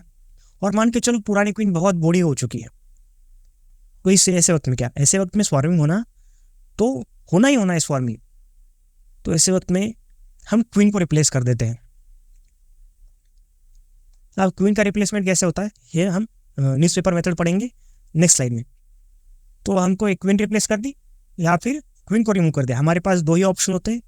हम दोनों ऑप्शन आजमा के देखते हैं, जो भी हमको बढ़िया लगे एपेरी के मैनेजर वही करते हैं। तो ये तो हो गया स्वार्मिंग। अब देखते हैं एब्सकॉन्डिंग होता क्या है। तो एब्सकॉन्डिंग में हमारी जो क्वीन है वो सारा का सारा छत्ता लेकर, मतलब छत्ता तो वही छूट जाता है लेकिन सारे के सारे जो कास्ट है, मतलब ब्रोन्स वर्कर्स और क्वीन, सारे उड़ते एक नई जगह चले जाते हैं और वहाँ अपना नया छत्ता बसाते हैं। एक नया हाइव का कंस्ट्रक्शन करते हैं और वहाँ पर अपनी लाइफ साइकिल कंप्लीट करते हैं। तो अब इसको समझते हैं। ये एक हनीबी जो है वो अपना पुराना छत्ता छोड़कर हनीबी जो है वो अपना पुराना छत्ता छोड़कर चली जाती है और रीलोकेट होती है एक नए एरिया में। तो इसे हम एब्सकॉन्डिंग कहते हैं। अब एब्सकॉन्डिंग होते वक्त ये होता है कि ये ऑप्शन होता है, हमेशा होता है कि वो उनका हनी और वो वही छोड़ के चली जाती है एब्सकॉन्डिंग में। लेकिन स्वार्मिंग में होता क्या है, वो केवल कुछ ड्रोन्स और कुछ वर्कर को लेकर चली जाती है। अब ऐसा होता क्यों है, क्यों हनीबी को अपना घर बदलना पड़ता है, क्यों हनीबी को अपनी जगह बदलनी पड़ती है? इसके कई सारे रीजंस है, तो देखते एक एक करके। रिपीटेड डिस्टर्बेंस, अगर कोई बच्चा रोज जाकर हनीबी के छत्ते में पत्थर मार रहा है तो ये कि रिपीटेड डिस्टर्बेंस हुआ, वहाँ कहीं ना कहीं धुआं उठ रहा है, तो ये भी एक रिपीटेड डिस्टर्बेंस हुआ। तो ऐसे वक्त में हनीबी को अपना वो जगह, वो प्लेस वो छोड़ के चले जाना चाहिए, तो अब चले जाती है। उसके बाद फूड शॉर्टेज, हनीबी का सबसे इम्पोर्टेंट फूड सोर्स होता है फ्लावर्स। अगर फ्लावर्स ही नहीं रहेंगे तो वो हनीबी वहाँ रहकर करेंगे भी क्या? तो फूड शॉर्टेज होने की वजह से भी वो अपनी कॉलोनी एक जगह से दूसरी जगह शिफ्ट कर लेती है। उसके बाद प्रेडिटर्स, जैसे कि आप प्रेडिटर देखिए, प्रेडिटर में आता है क्रोज, एंड्स वगैरह। अगर ये प्रेडिटर ज़्यादा रहेंगे, जैसे कि गैलेरिया मॉथ और भी कई सारे इंसेक्ट्स हैं जो हनीबी के ऊपर प्रेडिटर करता है, तो अगर ये प्रेडिटर रहेंगे तो हनीबी के वहाँ कॉलोनी बसाने का कोई मतलब ही नहीं, क्योंकि दिन ब दिन वर्कर की संख्या कम होगी, ड्रोज की संख्या कम होगी, अल्टीमेटली ये धोखा होगा क्वीन को। तो प्रेडेटर्स जहाँ होंगे वहाँ रहना बिल्कुल भी सेफ नहीं होता है, इसलिए हनीबी अपना गसट्टा बदल देती है। अगर किसी एरिया में पेस्टिसाइड्स और केमिकल्स का ज़्यादा यूज़ हो रहा हो तो ऐसे एरिया में भी रहना खतरे से खाली नहीं है, क्योंकि हनीबी एक बहुत स्मॉल इंसेक्ट है, वो सबसे ज़्यादा वुल्नरेबल होती है इंसेक्टिसाइड्स के प्रति। अब जो एंडोसल्फान का नाम सुना है आपने, जिसको भारत सरकार ने 2020 में, आई थिंक 2020 में बैन कर दिया गया था। तो ये क्यों बैन हुआ था? क्योंकि एंडोसल्फान सबसे घातक था हमारे हनीबीज के लिए, इसके लिए एंडोसल्फान पे बैन लगा दिया गया है। तो ये तो हुआ पेस्टिसाइड की बात। अगर टेम्परेचर कंट्रोल इशू, टेम्परेचर में बहुत ज़्यादा वेरिएशन हो रहा है, रात का टेम्परेचर बहुत कम है, दिन का टेम्परेचर बहुत ज़्यादा है, टेम्परेचर और हनीबी अपना कंट्रोल नहीं कर पा रही है, ऐसे वक्त भी वो अपना छत्ता छोड़ देती है। कॉलोनी हेल्थ, अब जिस तरह उसमें प्रेडेटर्स है, इंसेक्ट्स है, उसी तरह कॉलोनी में कोई डिसीजेस भी आते हैं, हनीबी में कोई डिसीजेस भी देखे गए हैं। अगर किसी एरिया में डिसीजेस प्रिवेलेंट है, पहले से ही है, तो वो कॉलोनी की हेल्थ के लिए कहीं ना कहीं एक डेंजर साबित हो सकते हैं, इसलिए हनीबी अपना छत्ता छोड़ के चली जाती है। अब ये तो हुई एब्सकॉन्डिंग की बात।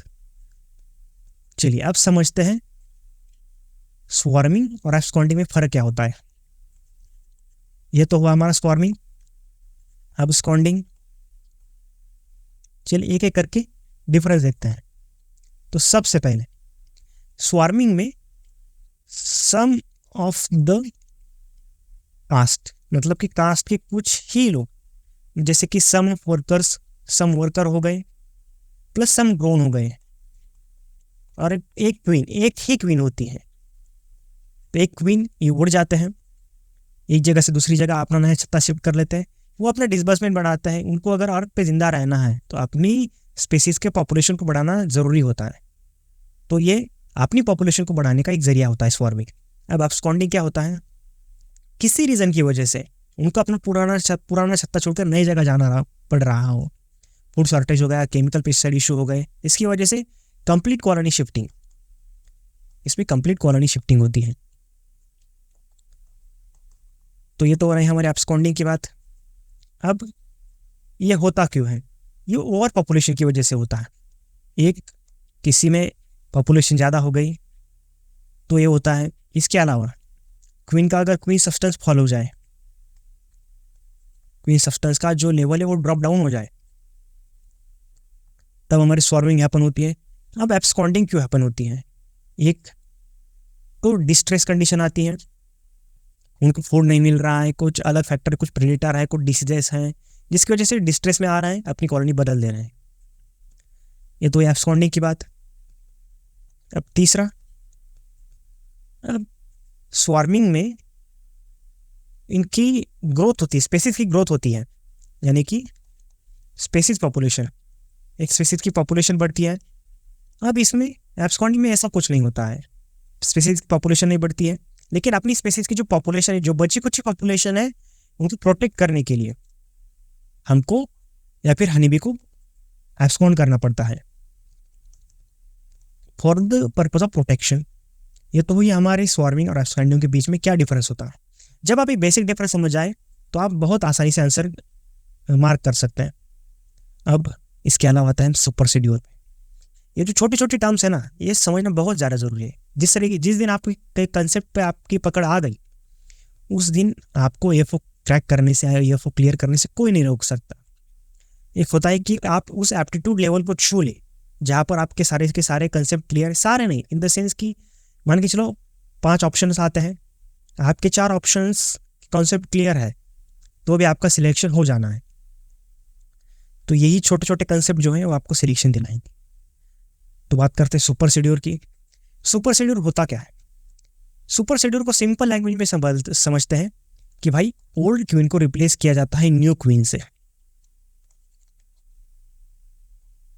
ओल्ड क्वीन की जगह अगर नई, पुराने राजा की जगह नया राजा बैठ जाए तो इसे हम सुपर शेड्यूल कहते हैं। लेकिन हम बात कर रहे हैं हनीबी की। हनीबी में कोई राजा होता नहीं है, क्या होती है क्वीन। तो पुराने क्वीन को नए क्वीन से रिप्लेस कर दिया जाए तो ये वो सुपर शेड्यूल। अब आपने केजीएफ मूवी का डायलॉग सुना होगा, यहाँ ताज शाश्वत है, सिर नहीं।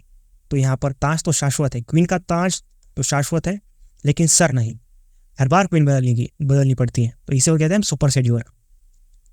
अगर हमारी ओल्ड हनीबी, ओल्ड क्वीन भी इनफ एग नहीं कर रही है, उनके एग्स में ड्रॉप डाउन आ गया है, तो उसको नई क्वींस द्वारा रिप्लेस किया जाता है या फिर सुपरसीडेड किया जाता है। हम इसे कहते हैं सुपर शेड्यूल। और जो नई क्वीन आती है उसको हम कहते हैं सुपर शेड्यूल क्वीन। वाह क्या कंसेप्ट है। सुपर शेड्यूल क्वीन होती क्या है? वही क्वीन जो पुराने क्वीन को रिप्लेस कर दे, इसे कहते हैं सुपर शेड्यूल क्वीन। अगर हमारी पुराने क्वीन भी, उसका स्पर्म सप्लाई या फिर स्पर्म का जो उसके पास रिसोर्स है वो खत्म हो जाए। हमने पिछले लेक्चर में देखा था कि मीटिंग करते हो वो बहुत सारे, वो पॉलिएंड्री होती है, बहुत सारे मेल्स के साथ एक साथ मीटिंग कर लेती है, तो बहुत सारा उसके स्पर्मेथिका में बहुत सारे स्पर्म स्टोरेज हो रहते हैं।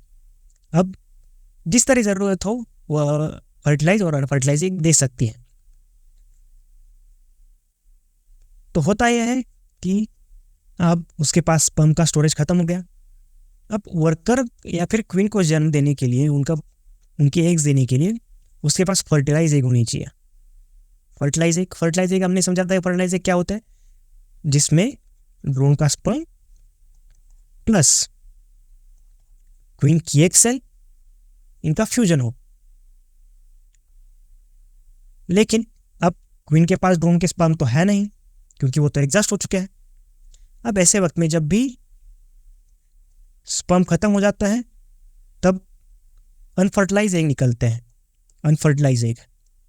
अब आपको तो पता है, जैसे मैंने पिछले लेक्चर में बताया था, अनफर्टिलाइज एग से कौन निकलता है मेरे भाई? उसे निकलता है ड्रोन। आप समझते हैं कि इससे कॉजेस क्या होते हैं। ये तो हो गई एक बात कि एग्स नहीं दे पा रही है। इसके अलावा अब उसका एज जो है बहुत ज़्यादा हो गया, मान के चलो क्वीन 70 साल की हो गई, तो वो क्या ही एग ले करेगी, तो ऐसे में नहीं कर सकती, तो उसकी ओल्ड एज है। या फिर क्वीन फेरोमोन ये होता है जो कि मेल ड्रोन को अपनी तरफ अट्रैक्ट करता है, तो इसे कहते हैं क्वीन फेरोमोन। वो ड्रॉप डाउन हो जाए तो वहाँ पर भी क्वीन कुछ नहीं, वहाँ पर भी सुपर शेड्यूल होना ही लगता है। या फिर एक पॉज, मान के चलो क्वीन ने एग्स ले करना ही बंद कर दिए। अब वो कह रहे हैं कि दिन के 2000 एग्स दे के 3-4 सालों से एग्स दे रही हूँ, अब तो बस करो, अब तो नहीं दे पाऊंगी, तब सुपर शेड्यूल होता है। अब सुपर शेड्यूल में मान के चलो अगर पुरानी क्वीन है तो वो क्या ही करेगी, मतलब अब उसका ताज किसको देना है वो ये डिसाइड नहीं करती, ये डिसाइड करती है उसकी वर्क फोर्स, उसके वर्कर्स। कैसे? अब वर्कर भी क्या करती है, कोई भी यंग लार्वी में से, जो भी फर्टिलाइज एग्स में से यंग लार्वी आती है, जिनमें भी पोटेंशियल हो नई क्वीन बनने का, उनको एक स्पेशल ट्रीटमेंट देती है। जैसे कि रॉयल ट्रीटमेंट होता है कि भाई आप हमारे VIP है, आपको बढ़िया बट ट्रीटमेंट मिलेगी, आपने कोर्स लिया है तो आपको बढ़िया से लेक्चर मिलेंगे, उसी तरीके से ट्रीटमेंट देती है वर्कर भी। तो जो भी विगरसली ग्रोइंग लार्वा है, अब देखो क्वीन की जब भी सिलेक्शन होता है तो ये ध्यान रखा जाता है कि जो भी लार्वा हम सिलेक्ट करें, जो भी एग्ज हम सिलेक्ट करें, वो विगरसली ग्रोइंग हो, वो फीड बहुत ज़्यादा करती हो, उसमें रॉयल जेली खाने की एबिलिटी बहुत ज़्यादा हो, ऐसी जो लार्वा है उसको आगे जाके क्वीन बनना पड़ता है। तो नई क्वीन सेल कहाँ कंस्ट्रक्ट होती है? At the bottom. यह बहुत ज़रूरी है कि हमको ये जानना बहुत ज़रूरी है कि सुपर सीड्यूर के वक्त नई क्वीन सेल कहाँ फॉर्म होती है? At the bottom. तो ये बात में कोई दोहराया नहीं कि एट द बॉटम ही होनी चाहिए, क्योंकि टॉप में तो शहद रहता है भाई, नीचे ही तो क्वीन फॉर्म होगी। इसके अलावा 2 queen cells construct at the middle of hives. अब राजधानी जो होती है किसी भी राज की, कहते हैं वो राज्य के एकदम बीचों बीच होनी चाहिए। राजा एकदम सिंहासन पर जहाँ बैठता है वो एकदम बीचों बीच होना चाहिए। ठीक उसी तरह एकदम बीचों बीच, पूरे हाइव के बीचों बीच 2 क्वीन सेल्स होनी चाहिए जो कि पूरे कॉलोनी पे कंट्रोल करें। तो वर्कर भी वहाँ जाके क्वीन सेल्स कंस्ट्रक्ट कर देती है। ये तो सुपर सीड्यूर की बात। सिंपल लैंग्वेज में हमने क्या समझा कि सुपर सीड्यूर होता क्या है? ओल्ड क्वीन को न्यू क्वीन रिप्लेस कर देती है, इसको हम कहते हैं सुपर सीड्यूर। अब इसके हमने कॉजेस पढ़े, होता क्यों है, कैसे इसका प्रोसेस कैसे है। तो क्या सुपर सीड्यूर होना हमारे लिए इन द सेंस कि एपीकल्चर इंडस्ट्री के लिए बेनिफिशियल है? ज़रूर बेनिफिशियल है, क्यों नहीं। अगर पुराना जाएगा तभी तो नया आएगा। अगर पुराने लोग रिटायर नहीं होंगे तो नए एफओ बनेंगे कैसे? नए एफओ 80,000 सैलरी कैसे पाएंगे? तो सुपर सीड्यूर होना बहुत ज़रूरी है। कहीं ना कहीं आप भी पुराने एफओज को रिटायर करके आप उनकी जगह बैठने वाले हैं, कहीं ना कहीं ये भी एक सुपर सीड्यूर का एग्जाम्पल है। समझ रहे मेरी बात को? तो ये हुआ सुपर सीड्यूर। आई होप आपको सुपर सीड्यूर समझ में आया होगा। तो चलिए नेक्स्ट कंसेप्ट की तरफ। अब आती है इमरजेंसी क्वीन। अब देखो हादसा किसी के भी साथ हो सकता है। आप अभी जिंदा हो, मोबाइल में वीडियो देख रहे हैं, मान के चलो आप मर गए, हेडफोन वैसे ही कान में, पेन वैसे ही हाथ में, यही बैठे बैठे लुढ़क गए। हादसा किसी के साथ भी हो सकता है। ठीक उसी तरह क्वीन बी के साथ भी हो सकता है। अचानक से क्वीन बी को दिल का दौरा आ सकता है, अचानक से वो अपना मुंह शीशे में देख सकती है सुबह उठने के बाद, इससे भी उसको दिल का दौरा आ सकता है। उसके जगह पर कोई और क्वीन तो चाहिए ना। एक कॉलोनी का कोहेजन कंट्रोल करने के लिए कोई तो क्वीन चाहिए। तो ऐसे वक्त में हमारे काम आती है इमरजेंसी क्वीन। अब क्वीन मर गई, सही बात।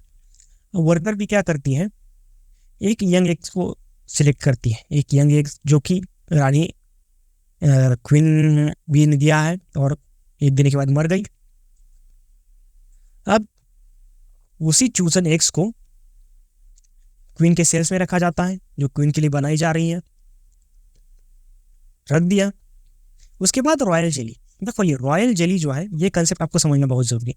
रॉयल जेली जब तक खाएंगे नहीं तब तक क्वीन कैसे बनेंगी? तो रॉयल जेली खाना बहुत जरूरी है। तो रॉयल जेली जो सिलेक्टेड एग्स है उनको बहुत सारी मात्रा में रॉयल जेली खिलाई जाती है।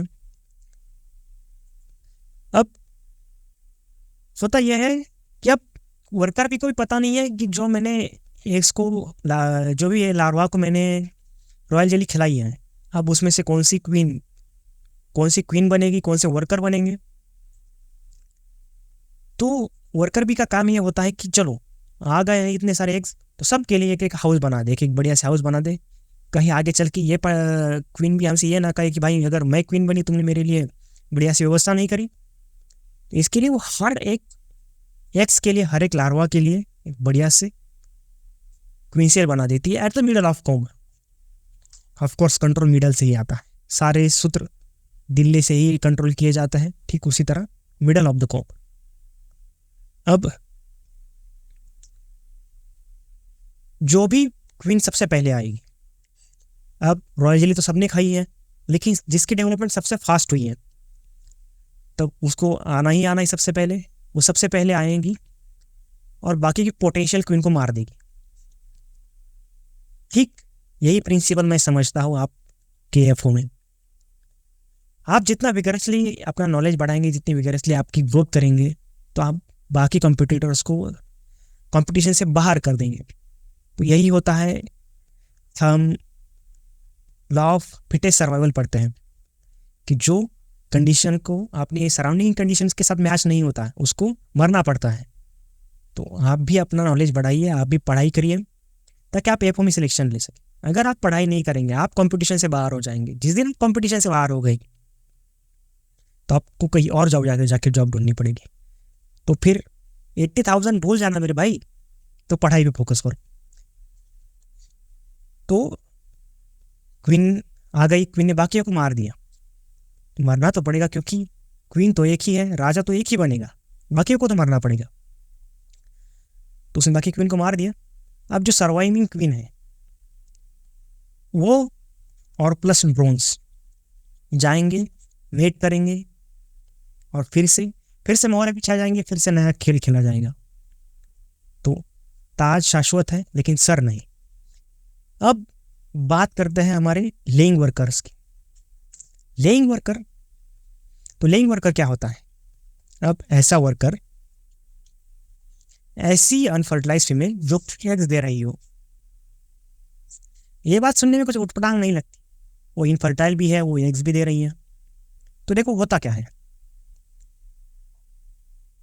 अगर कोई क्वीन एग्स देके नहीं मरी है, मतलब उसने एग्स ही मान के चलो वर्ल्ड क्वीन के उसने एग्स ही नहीं दिए हैं, तो ऐसे कंडीशन में होता क्या है कि वहाँ पर एग्स की कमी हो जाती है। लेकिन एक कॉलोनी है, उसमें अगर 6 हफ्ते का अगर वहाँ पर वर्कर रहेंगे तो क्वीन को कहीं ना कहीं एग्स देके ही मरना है। लेकिन बहुत कम क्वांटिटी में एग्स होंगे, तो उसकी क्वांटिटी बढ़ाने के लिए तो बात करते हैं लेइंग वर्कर की। अब लेइंग वर्कर होते क्या है? लेइंग वर्कर वही होते हैं जो कि एग्स देने में कैपेबल होते हैं। अब इस सुनने में थोड़ा उटपटांग नहीं लगता कि वर्कर एग्स दे रहे हैं, क्वीन का काम वो कर रहे हैं। इन शॉर्ट हम वही कहेंगे कि भाई जो क्वीन का काम था वो हम कर रहे हैं, जो मैनेजर का काम था वो यार्डियो कर रहा है, एक एफ कर रहा है। तो यही होते हैं लेइंग वर्कर्स। जब पुरानी क्वीन ख़त्म हो जाती है, वो डेड हो जाती है या फिर उसको उठा लिया जाता है, क्वीन को उठा भी लिया जाता है मेरे भाई, ये आप आगे समझेंगे। क्वीन लॉस्ट हो गई, तो अब देखो क्वीन लॉस्ट हो गई, क्वीन का सबसे बड़ा हथियार होता है उसका क्वीन सब्सटेंस। किसी भी कॉलोनी पे कंट्रोल के लिए क्वीन सब्सटेंस ही नहीं रहा। अगर क्वीन सब्सटेंस नहीं रहा तो अल्टीमेटली वर्कर्स में ओवरी डेवलप होना शुरू हो जाता है। यहाँ तक सब क्लियर? अब वर्कर में ओवरी डेवलप हो गई तो वर्कर भी एग लेइंग शुरू करेंगे, सही बात। अब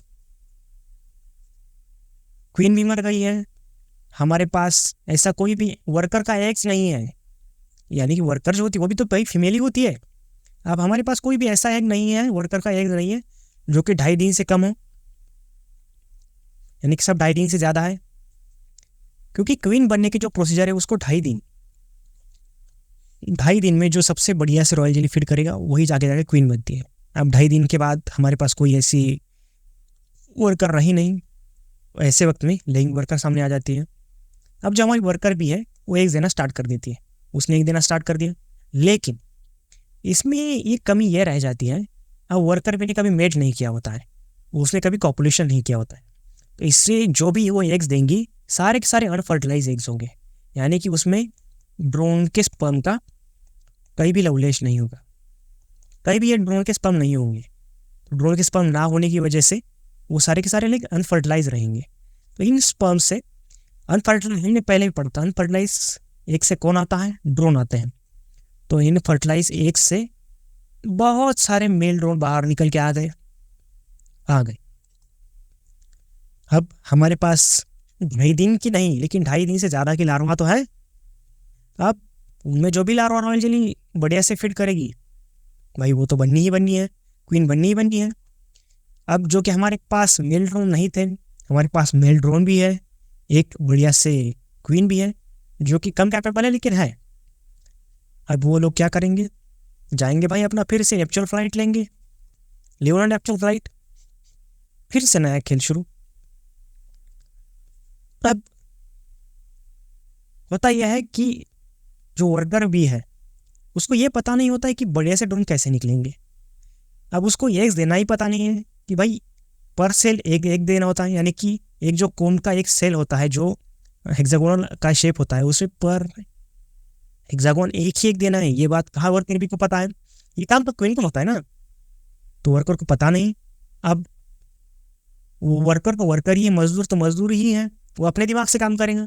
तो बहुत सारे एग्स एक ही सेल में बहुत सारे एग्स दे देती है। अब होता यह है कि एक शीट में दे दिए, सारे एक फर्टिलाइज हो गए। अब उसमें बहुत सारे ड्रोन है, बहुत सारी लार्वाएं हैं, तो उनमें फूड के लिए कंपटीशन बढ़ जाता है, बढ़ गया कंपटीशन। अब इसमें जो भी ड्रोन्स निकलेंगे, अब इसमें से जो भी लार्वा फीड करेंगे बहुत ज़्यादा विगरसली फीड करेंगी, अब वही जो ड्रोन्स है वही तो ड्रोन बाहर निकलेंगे जो बढ़िया से खाएंगे। तो इस कंपटीशन की वजह से बढ़िया से ड्रोन बाहर निकलता है। सुपीरियर ड्रोन जिसे हम कहते हैं उसको प्रोड्यूस करने का हमारी वर्कर भी करती है। तो सुपीरियर ड्रोन बाहर निकलेंगे और हमारे यहाँ से एक आध कोई सेल्स में से कोई क्वीन बना देंगे, तो नई कॉलोनी इस तरीके से शुरू होती है। लेइंग वर्कर का काम ये होता है कि जो पुराने क्वीन के एब्सेंस में, ओल्ड क्वीन के एब्सेंस में या फिर डाइड क्वीन के एब्सेंस में एग्स देना, जिससे कि ड्रोन बाहर निकल सके। क्यों? क्योंकि हमें कॉलोनी आगे बढ़ानी है। हमें कॉलोनी आगे बढ़ाने के लिए चाहिए वर्कर्स। वर्कर ज़रूरी है ना मेरे भाई, मजदूर तो ज़रूरी है। तो मजदूर के लिए हमें नई क्वीन चाहिए। ये हो गई लेइंग वर्कर की बात। अब जो मैं इतनी देर से चला रहा हूँ queen substance queen substance queen substance, तो क्वीन सब्सटेंस होता क्या है ये जानेंगे आप। तो देख, क्वीन सब्सटेंस आता है मैंडिबुलर ग्लैंड से। अब मैंडिबुलर ग्लैंड कहाँ होती है? अब हनीबी का जो जॉ होता है, जो पीछे वाला जॉ होता है, उसे हम मैंडिबल कहते हैं। अब आपने अगर इंसेक्ट एनाटॉमी पढ़ी है, इंसेक्ट मॉर्फोलॉजी अगर आपने पढ़ी है, तो आपको पता होगा मैंडिबल क्या होते हैं। Mandibles are the hind tip which are useful और which are capable to grind the food. सही बात, ये हो गया मैंडिबल। लेकिन हनीबी में क्वीन के जो मैंडिबल है वो मॉडिफाइड होते हैं। अब वो मैंडिबल का काम क्या होता है, मैंडिबल काम तो हम बाद में पढ़ेंगे, लेकिन मैंडिबल और ग्लैंड से क्वीन का सब्सटेंस होता है क्वीन सब्सटेंस एक केमिकल होता है, मोड़ा मोटे केमिकल होता है जो पूरी कॉलोनी पर कंट्रोल रखता है। अब इस क्वीन सब्सटेंस के फंक्शंस क्या हैं? अब वो स्पॉर्मिंग और अपस्कॉन्डिंग पर प्रिवेंट करती है। कैसे? अब जब तक क्वीन नहीं कहेंगी तब तक एब्सकॉन्डिंग नहीं होगी। अब जैसे कि आपने हिस्ट्री में पढ़ा होगा कि भाई हमारी जो हिस्ट्री है, मॉडर्न हिस्ट्री में ये होता है कि जब 1945 के बाद हमारे जो इंडियन नेवी के जो सैनिक है वो उठाव कर देते हैं, वो रिबेलियस हो जाता है। तो ये कहीं ना कहीं ही वर्क फोर्स या फिर हम कह सकते हैं आर्मी का उठाव था, आर्मी की रिबेलियसनेस थी। तो इसकी वजह से जब आर्मी ने डिसाइड किया, जब आम लोगों ने डिसाइड किया कि भाई हमको किंग बदलना है, हमको हमारी सर्वोच्च सत्ता बदलनी है, तो उन्होंने बदल ली। लेकिन क्या ये हनीबी के मामले में पॉसिबल है? नहीं, ये हनीबी के मामले में कतई पॉसिबल नहीं। वर्कर ये कभी डिसाइड नहीं कर सकते कि हमको स्वार्मिंग करनी है कि हमको एब्सकॉन्डिंग करनी है। ये क्वीन सब्सटेंस डिसाइड करता है। अब क्वीन सब्सटेंस कम हो गया, स्वार्मिंग होगी।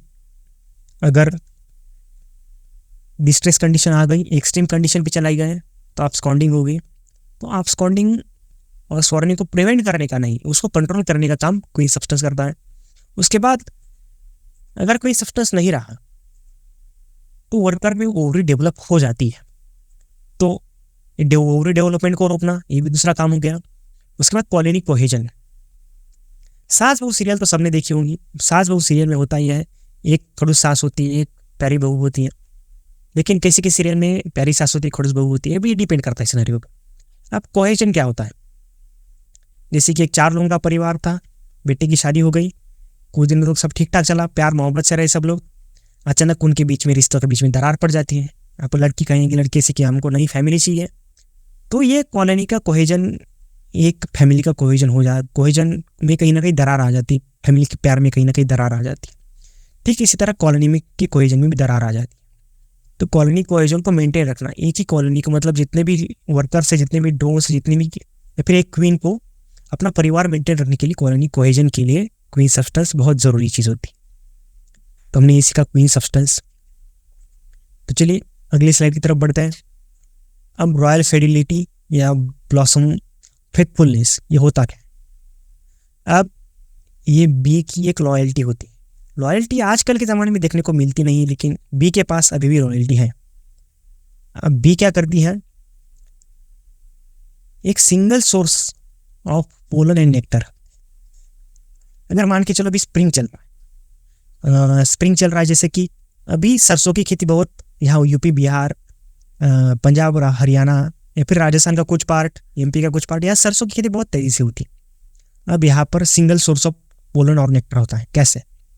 अगर मान के चलो हनी बी के एक हाइव ने मान लिया कि हमको सरसों की खेती से जाके नेक्टर कलेक्ट करना है, तो सारे वर्कर केवल सरसों की खेती से ही पोलन और नेक्टर कलेक्ट करते हैं।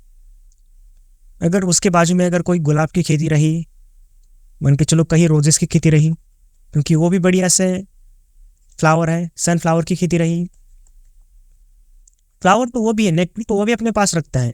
सबसे बढ़िया, सरसों से ज़्यादा बढ़िया नेक्टर सनफ्लावर के पास होता है। लेकिन हनी बी ने अगर डिसाइड कर लिया मुझे सरसों की खेती से निकालना है, तो सरसों की खेती से ही निकालिए। कब तक?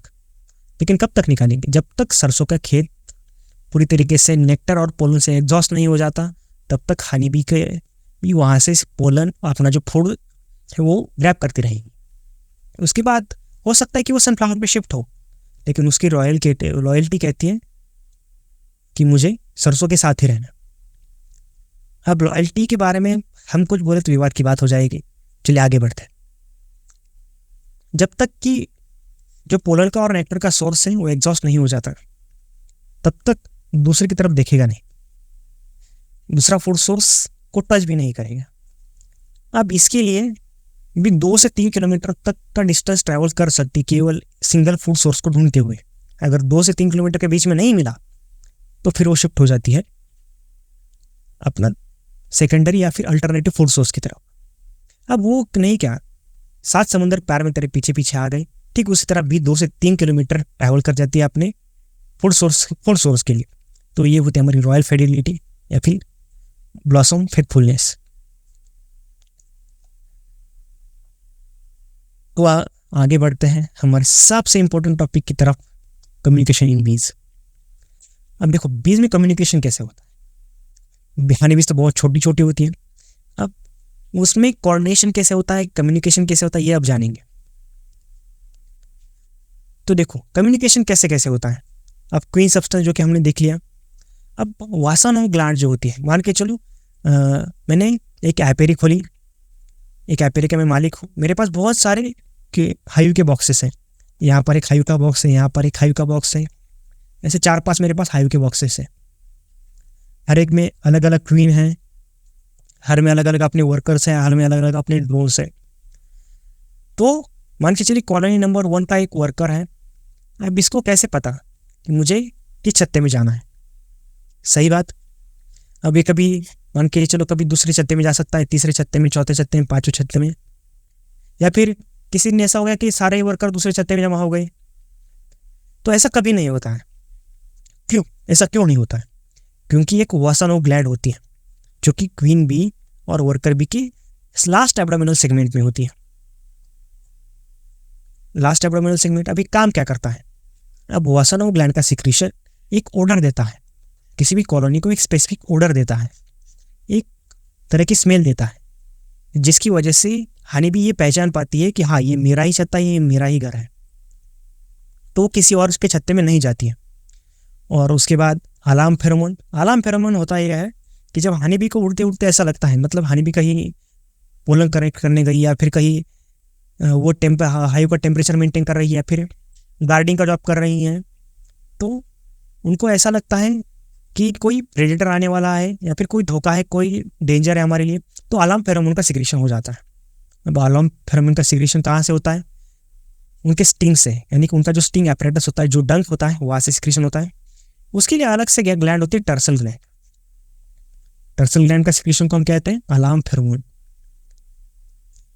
अब ऐसा तो नहीं होगा कि देखो ये क्वीन भी यहाँ है, मान के चलो अगर एक वर्क फोर्स है, एक सैनिक की टुकड़ी है, हनी बी की वर्क करती, तो वो कैसे बात करेंगे? मान के चलो उनको कहीं फूड सोर्स मिल गया,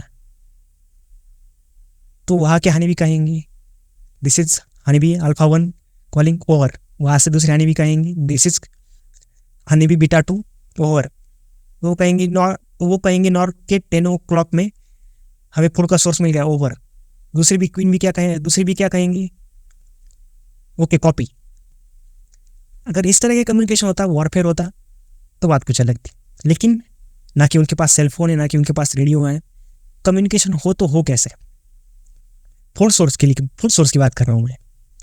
हालांकि ये जो सब्सटेंस है ये कि शॉर्ट डिस्टेंस के लिए, यानी कि इन बिटवीन द कॉलोनी, ये सब ज़रूरी है। लेकिन क्वी कॉलोनी के बाहर भी तो कम्युनिकेशन होता है, तो उसके लिए क्या, स्काउट भी कम्युनिकेट करती है अपने डांस के थ्रू, जिसकी डांस की मदद से हमें पता चलता है, हमें यानी कि हनीबी को पता चलता है कि डायरेक्शन एंड डिस्टेंस क्या है। किसका डायरेक्शन डिस्टेंस? फूड सोर्स का। अब कितने दूरी पर फूड है, यहाँ से उतना डिस्टेंस कितना है, उसकी डायरेक्शन कितनी है। मान के चलो केवल डिस्टेंस पता है, यहाँ से 10 मीटर की दूरी पर फूड सोर्स है, लेकिन किस डायरेक्शन में, नॉर्थ साउथ ईस्ट वेस्ट, किस डायरेक्शन में, ये नहीं पता होता है। तो इसके लिए उनका डांस नाम आता है। अब वो डांस, अब आपको लगता होगा कोई हिप हॉप करता है, कोई डांस करता होगा, ब्रेक डांस, कथक, या फिर कोई और कल्चरल डांस। तो ऐसा कोई कल्चरल डांस वो करते नहीं है, उनका अपना अलग से डांस होता है। जिस तरह का तुम्हारा अलग से डांस होता है, जिस तरह तुम भारत में जाकर नाचते हो उसी तरह नहीं नाचती। जिस तरह तुम वहाँ जाके नागिन करते हो, उनके नागिन करने की कोई संभावना नहीं है। जिस तरह तुम पी के धुत होते हो, इस तरह इनमें इस तरीके का डांस हनीबी में नहीं होता है। तो हनीबी में किस तरह का डांस होता है? तो हनीबी में 2 तरह का डांस होता है। पहला डांस राउंड डांस। चलिए समझते हैं राउंड डांस होता क्या है। अब जब कोई भी हनीबी, अब देखिए यहाँ से हनीबी ने स्टार्ट किया, यहाँ से एक पूरा राउंड ले लिया, एक पूरा राउंड कंप्लीट हो गया। अब दोबारा से यहाँ से एक लिया, फिर यहाँ से एक लिया, फिर यहाँ से यहाँ तक, यानी कि यहाँ से एक से राउंड में वो अपना घूम रही है। अब ये किस बात का सिंबल है? अब वो जो राउंड में घूमना है, ये किस बात का सिंबल है? ये इस बात का सिंबल है कि हमारा जो फूड सोर्स है वो एकदम शॉर्ट डिस्टेंस पे है। कितना शॉर्ट डिस्टेंस? तो लेस देन 50 मीटर। 50 मीटर के अंदर अंदर हमारा फूड सोर्स है। जाओ, वहाँ जाओ, उस फूड सोर्स से पोलन और नेक्टर को कलेक्ट करो। ये बीस को ये मैसेज कम्युनिकेट करने के लिए राउंड डांस करना पड़ता है। अब राउंड डांस कैसे होता है? पहले एक डायरेक्शन में हनी बी एक सर्कल कंप्लीट कर लेती है, रन इन सर्कल, पहले एक डायरेक्शन में कंप्लीट कर लेती है, उसके तुरंत बाद अपोजिट साइड वाले डायरेक्शन में चली जाती है। अब देखो एक होता कैसे। अब पहले डायरेक्शन तो ये रही हमारी, गई हमारे हनी बी पहले डायरेक्शन में। अब तुरंत हमारे हनी बी ने डायरेक्शन बदल ली, आई वापस हमारे हनी बी दूसरे डायरेक्शन में, फिर हमारे हनी बी अपोजिट डायरेक्शन में चली गई, फिर उसी डायरेक्शन से वापस आ गई। इस तरीके से क्लॉकवाइज और एंटी क्लॉकवाइज ये घूमती रहती है। अब कैसे क्लॉकवाइज और एंटी क्लॉकवाइज कैसे? अब देखो ये तो हो गया हमारा एंटी क्लॉकवाइज, फिर से clockwise, anti clockwise, clockwise, clockwise, anti clockwise. इस तरीके का हनी बी का घूमना होता है राउंड डांस में। लेकिन इस डांस में एक कमी होती है। वो कमी क्या है? कि हम एग्जैक्ट फाइनल लोकेशन नहीं पर उसका ट्रेस कर सकते। मान के चलो ये हनी बी का छत्ता है, यहाँ से 50 मीटर की दूरी में कहीं तो फूड सोर्स है। अब वो नॉर्थ में है, साउथ में है, ईस्ट में है, वेस्ट में है, वो कहाँ पता चलता है? तो ये पता नहीं चल पाता। इसमें हमको एग्जैक्ट लोकेशन पता नहीं चल पाती, हमको कोई डायरेक्शन भी इससे नहीं मिलती है। अब हनी बी डायरेक्शन ढूंढती कैसे? हनी बी डायरेक्शन कैसे ढूंढती है ये हम उनके अगले डांस में देखेंगे। यहाँ पर ये थोड़ा टाइटल गलत पड़ गया है, यहाँ राउंड डांस नहीं होना चाहिए था, यहाँ पर वैक्टेल डांस होना चाहिए था। अब देखो वैक्टेल डांस होता क्या है। वैक्टेल, इससे पहले हम समझते हैं वैक्टेल डांस क्या क्यों जाता है। अब जबकि हमारा फूड सोर्स 50 मीटर से भी ज़्यादा दूरी पर है, बहुत दूर है, 50 मीटर से भी बहुत ज़्यादा दूरी पर है। एक हनी बी जितने लेवल पे अगर छोटे इंसेक्ट को 50 मीटर डिस्टेंस बहुत ज़्यादा होता है, 50 मीटर से भी ज़्यादा दूरी के डिस्टेंस के लिए वो वैक्टेल डांस करती हैं। अब वैक्टेल डांस होता कैसे? तो उसके लिए भाई 2 हाफ सर्कल में वो डांस करती हैं। जैसे कि अब यहाँ से निकली, यहाँ चली गई, फिर यहाँ से आई, फिर यहाँ से चली गई। इस तरीके से इन्फिनिटी वाला जो सिंबल होता है, इन्फिनिटी वाले सिंबल में वो डांस करती है। तो half circle with a straight run, देखो 2 हाफ सर्कल हो गए। और 2 हाफ सर्कल कैसे, ये देखो यहाँ से हमने ये लाइन खींची, यहाँ से हमने ये लाइन खींची, ये एक हाफ सर्कल ये रहा, एक हाफ सर्कल ये रहा, 2 हाफ सर्कल के बीच में एक स्ट्रेट रन हो गया। इस तरीके से भी डांस करती है। अब जब ये यहाँ से गुजरती है, ये जो स्ट्रेट रन हमने कहा है, जब हनी भी यहाँ से करती है तो अपने पेट को हिलाती है, वो बेली डांस करती है। जिस तरह का बेली डांस नूरा फतेही करती है, ठीक उसी तरीके का बेली डांस हमारी हनी भी करती है। तो अब ये डांस क्या इंडिकेट करता है? अब हमको पता चल गया कि भाई उसने 2 सर्कल कंप्लीट कर लिए, मतलब कि फोर्स सोर्स बहुत ज़्यादा आवे हैं, 50 मीटर से भी आवे हैं। लेकिन कितना आवे? 500 किलोमीटर पे है, 51 मीटर पे है, 100 मीटर पे है, या फिर 500 मीटर पे है, 1 किलोमीटर पे है। कैसे कैसे पता चलेगा? तो देखो, वो जैसे अपना बेली डांस करना शुरू कर देती, यानी कि वैक्स इस एब्डोमेन, यानी कि पेट को हिलाती है। ठीक ठीक नूरा फतेही को इमेजिन करिए, वो अपना कमर हिला रही है, ठीक उसी तरीके से हमारा हनी भी हिला रही है। अगर मोर वैक्स होंगे, अगर जब बहुत ज़्यादा वाइब्रेशन होंगी, उसकी जो एब्डोमेन है उसमें बहुत ज़्यादा वाइब्रेशन होंगी, बहुत ज़्यादा तेज़ी से अगर अपना वैग हिला रही हो, अपना टेल हिला रही है, तो हमको ये पता है कि भाई 50 मीटर तक है, 50 मीटर से दूर है, लेकिन बहुत शॉर्ट डिस्टेंस पे है। अगर नंबर ऑफ वैक्स कम होंगे तो दूर वाली डिस्टेंस पे है, मतलब मान के चलो 100, 150, 200 मीटर की दूरी पर है। तो नंबर ऑफ वैक्स पर ये डिपेंड होता है, जितने ज़्यादा वैक्स उतना शॉर्ट डिस्टेंस, जितने कम वैक्स उतना ज़्यादा डिस्टेंस। तो क्या हम ये कह सकते हैं कि number of wax is inversely proportional to food source, distance of food source? कैसे? More wax less distance, less wax more distance. अब ये जो वैक्स होता है, वैक्स क्या होता है भाई? वैक्स दोबारा से समझो, वैक्स होता है उसका जो मान के चलो ये एब्डोमेन है, ये एक हनी बी का एक एब्डोमेन है, वो इसको किस तरीके से शेक करती है, किस तरीके से बेली डांस परफॉर्म करती है, उसको हम वैक्स कहते हैं। जितनी ज़्यादा जोर से अपनी वो एब्डोमेन हिलाएगी उसको हम वैगिंग कहते हैं। अब हमको किस दिशा में जाना है, मान के चलो हमको फूड सोर्स का पता लग गया, हमको किस दिशा में जाना है ये कैसे डिसाइड होता है? अब मान के चलो ये हनी भी अपना ऐसे स्ट्रेट रन कर रही है, अब दूसरे हनी भी जो वर्कर भी है वो कैसे पता चलेगा कि उसको कैसे आगे जाना है? तो ये छत्ता है, मान के चलो इसके पीछे जो है एक छत्ता लगा रखा है मैंने, तो इस छत्ते से एक वर्कर भी निकलेगी। अब या ये जो डांसिंग हनी भी है वो जिस तरीके से भी डांस कर रही है उसके परपेंडिकुलर जाएगी, उसके एकदम परपेंडिकुलर उसके थ्रू से निकल जाएगी, उसके परपेंडिकुलर से निकल जाएगी। तो आगे एक और हनी भी ठीक उसी तरीके से डांस कर रही होंगी, तो उससे भी परपेंडिकुलर निकल जाएगी। ठीक है, इसी तरह इनको डिस्टेंस और डायरेक्शन के बीच का पता चल जाता है। अब देखो, जो स्ट्रेट रन और हाइव के टॉप का जो एंगल होता है, अब देखो पीछे कोई हाइव लगा है और टॉप रन, स्ट्रेट रन, ये रहा स्ट्रेट रन और ये रहा हाइव का टॉप, इसके बीच का जो एंगल है अब ये बताता है कि फुट की डायरेक्शन क्या है। अब मान के चलो कि छत्ता नीचे है और फुट सोर्स जो है उसी पेड़ पर ऊपर की तरफ है, तो मान के चलो तो यहाँ भी कहाँ डांस कर रही होंगी? छत्ते के ऊपर की तरफ। अगर मान के चलो छत्ते के नीचे सोर्स है तो छत्ते के नीचे डांस कर रही होंगी।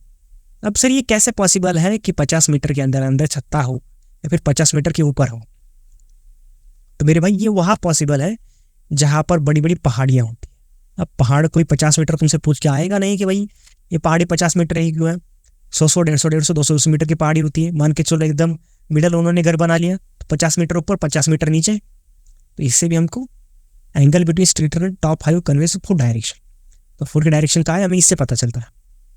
ये जो एंगल होता है ये एंगल सन की डायरेक्शन के साथ अलाइन होता है,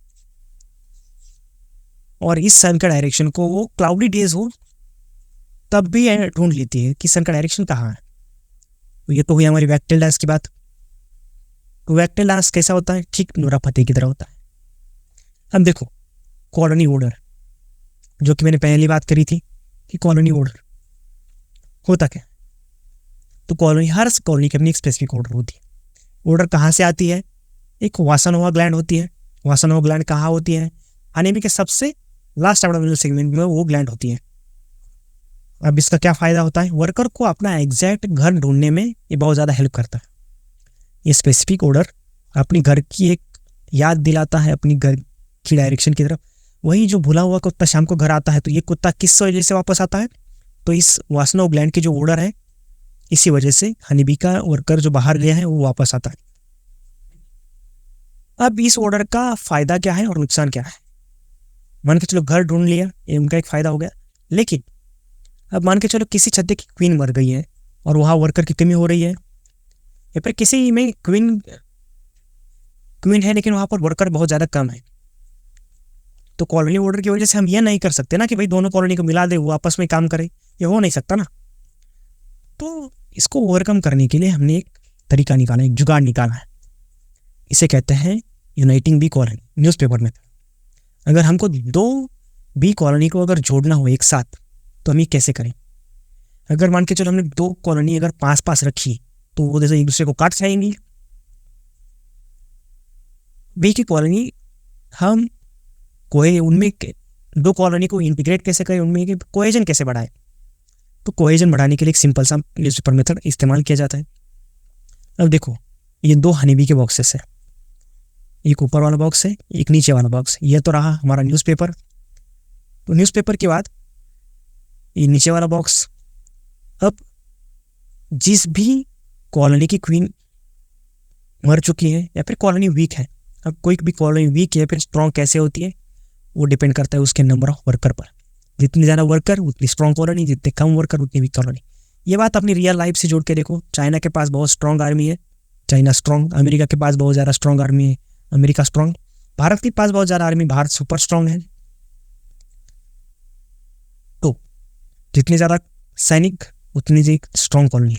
अब देखो, क्वीनलेस कॉलोनी को क्या किया जाता है? टॉप पे रखा जाता है। उनके बीच में एक न्यूज़पेपर लगाया जाता है। न्यूज़पेपर में एक हल्का सा छेद किया जाता है।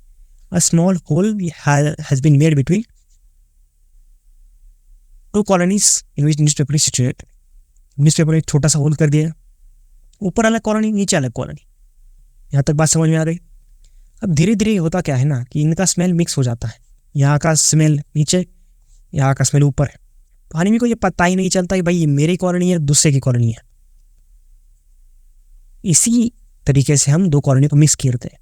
अब धीरे धीरे हम ये न्यूज़पेपर हटा देते हैं ताकि दो कॉलोनी अपने आपस में खुश रह सके, आनंद में रह सके। ये हुई यूनाइटिंग कॉलोनीज की बात। आई होप आपको यहाँ तक ये बात समझ में आई होगी। अब ये जो कंटेंट है इसकी आपको एक PDF मिलेगी। अगर आप नोट्स नहीं बना पा रहे हैं जिसमें ये सारी बातें एकदम सिंप्लीफाइड वे में एकदम बढ़िया तरीके से अरेंज की गई हैं। तो चलिए नेक्स्ट बढ़ते शुगर सिरप की तरफ। अब देखो, शुगर सिरप मैंने यहाँ पर सिर्फ पॉइंट डाला हुआ है। अब ये ज़रूरी क्यों है? अब जब भी हनीबी का फूड सोर्स केयर हो जाता है, मान के चलो एक आपके पास एक एपीरी है, आपके पास बहुत सारे छत्ते हैं, लेकिन आपके उनको एक फूड सोर्स आप प्रोवाइड नहीं कर पा रहे हैं, और फूड सोर्स नहीं रहा तो अल्टीमेटली बी का डेथ होना जायज़ है भाई। तो हम कैसे मैनेज कैसे करते हैं उस चीज़ को? अब देखो, ड्यूरिंग डार्क पीरियड होता क्या है? जब कोई भी फूड सोर्स अवेलेबल नहीं रहता, उस पीरियड को हम डार्क पीरियड कहते हैं। अब डार्क पीरियड हर बार आता है? हाँ सर, ये डार्क पीरियड हर बार आता है। हर बार समर में जो है बहुत कम फूल होते हैं, उस वक्त हनी बी अपना पोलन और नेक्टर नहीं जमा कर पाती। इस वक्त में हमें क्या करना चाहिए ताकि हम हनी बी को डाई होने से रोकें? तो हमको शुगर और वाटर को 1:1 के डाइल्यूशन में लेना है, यानी कि 1 किलो चीनी प्लस 1 लीटर ऑफ वाटर। आपको इसको इस प्रपोर्शन में मिलाना है, हनी बी के छत्ते के सामने रख देना है। तो हनी बी अपना वहाँ से जो मीठा सब्सटेंस है वो उठाएगी और उसे भी जिंदा रहेगी। तब तक आपको ये करना है जब तक नया फ्लावरिंग सीजन स्टार्ट नहीं हो जाता, तब तक आपको ये करना है। जब तक उनका डार्क पीरियड है तब तक आपको शुगर सिरप उनके लिए देना ही देना होगा। अब शुगर सिरप जरूरी क्यों है? अब मान के चलो कॉलोनी में कोई डिसीज़ आ गया, जैसे कि आइसन ऑफ वेट डिसीज़ आ गया, या फिर कॉलोनी कोलैप्स का डिसीज़ आ गया, कोई ब्रूड वायरस आ गया या फिर नोसेवा डिसीज आ गया, तो हमको इसको कंट्रोल कैसे करते हैं? हम उसमें एक एंटीबायोटिक लेते हैं। एंटीबायोटिक, सही बात। अब हनी बी को एंटीबायोटिक हम डायरेक्टली कैसे खिलवाएं? यह तो नहीं कि उसको पकड़ पकड़ के हर एक के बॉडी में इंजेक्ट करें या फिर उनका मुंह खोल के उनके मुंह के अंदर डालें, ये तो पॉसिबल नहीं है। तो हम इसको शुगर सिरप के साथ मिलाते हैं, 1:1 में शुगर सिरप जो बना रहता है उसके साथ मिलाते हैं और हनी बी वो अपना कंज्यूम कर लेती है, जिससे कि उनको फूड भी मिल जाता है और अपना काम भी हो जाता है। तो इसलिए शुगर सिरप बहुत इंपॉर्टेंट है हनी बी के रेयरिंग में। अब ये सुपरिंग होता क्या है? अब देखो, सुपरिंग एक चीज़ होती है जब भी ये जो आप नीचे वाली इमेज देख पा रहे हैं, ये नीचे वाली इमेज में ये छत्ता पूरी तरीके से हनी बी से भर गया है। जब ये पूरी तरीके से हनी बी से भर गया है तो इसको हम ब्रूड चैम्बर में डाल देते हैं। यानी कि पहला जो ब्रूड चैम्बर होता है, अब ब्रूड चैम्बर होता दिखता कैसे है? तो ये जो दिख रहा है आपको, ये एक ब्रूड चैम्बर है। ऊपर वाला अलग ब्रूड चैम्बर है, नीचे वाला अलग ब्रूड चैम्बर है। तो ब्रूड चैम्बर कुछ इस तरीके से दिखते हैं। अब एक ब्रूड चैम्बर में मान के चलो पूरा पूरा भर गया, अब इसमें सुपरिंग करना है। मान के चलो हम इसमें और ज़्यादा वर्कर ऐड करने ताकि वो ज़्यादा से ज़्यादा पोलन और नेक्टर हमारे लिए जमा कर सके। तो process of addition of frame in super chamber. Super chamber, what is super chamber? In which all the sheets, all the comp foundations are filled with honey bee यानी या फिर वर्किंग हनी बी। ऐसे brood में हम एक frame add करेंगे, इसे कहते हैं सुपरिंग।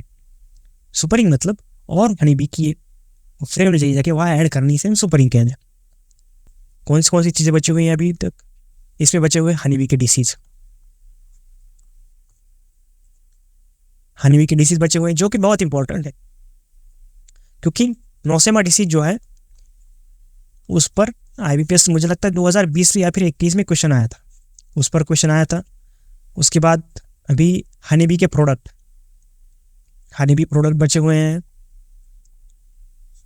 और जो भी करंट का डाटा है, करंट का डाटा यानी कि हमारे पास कितना हनी का प्रोडक्शन है, फिलहाल हनी का मार्केट कैसे वर्क कर रहा है,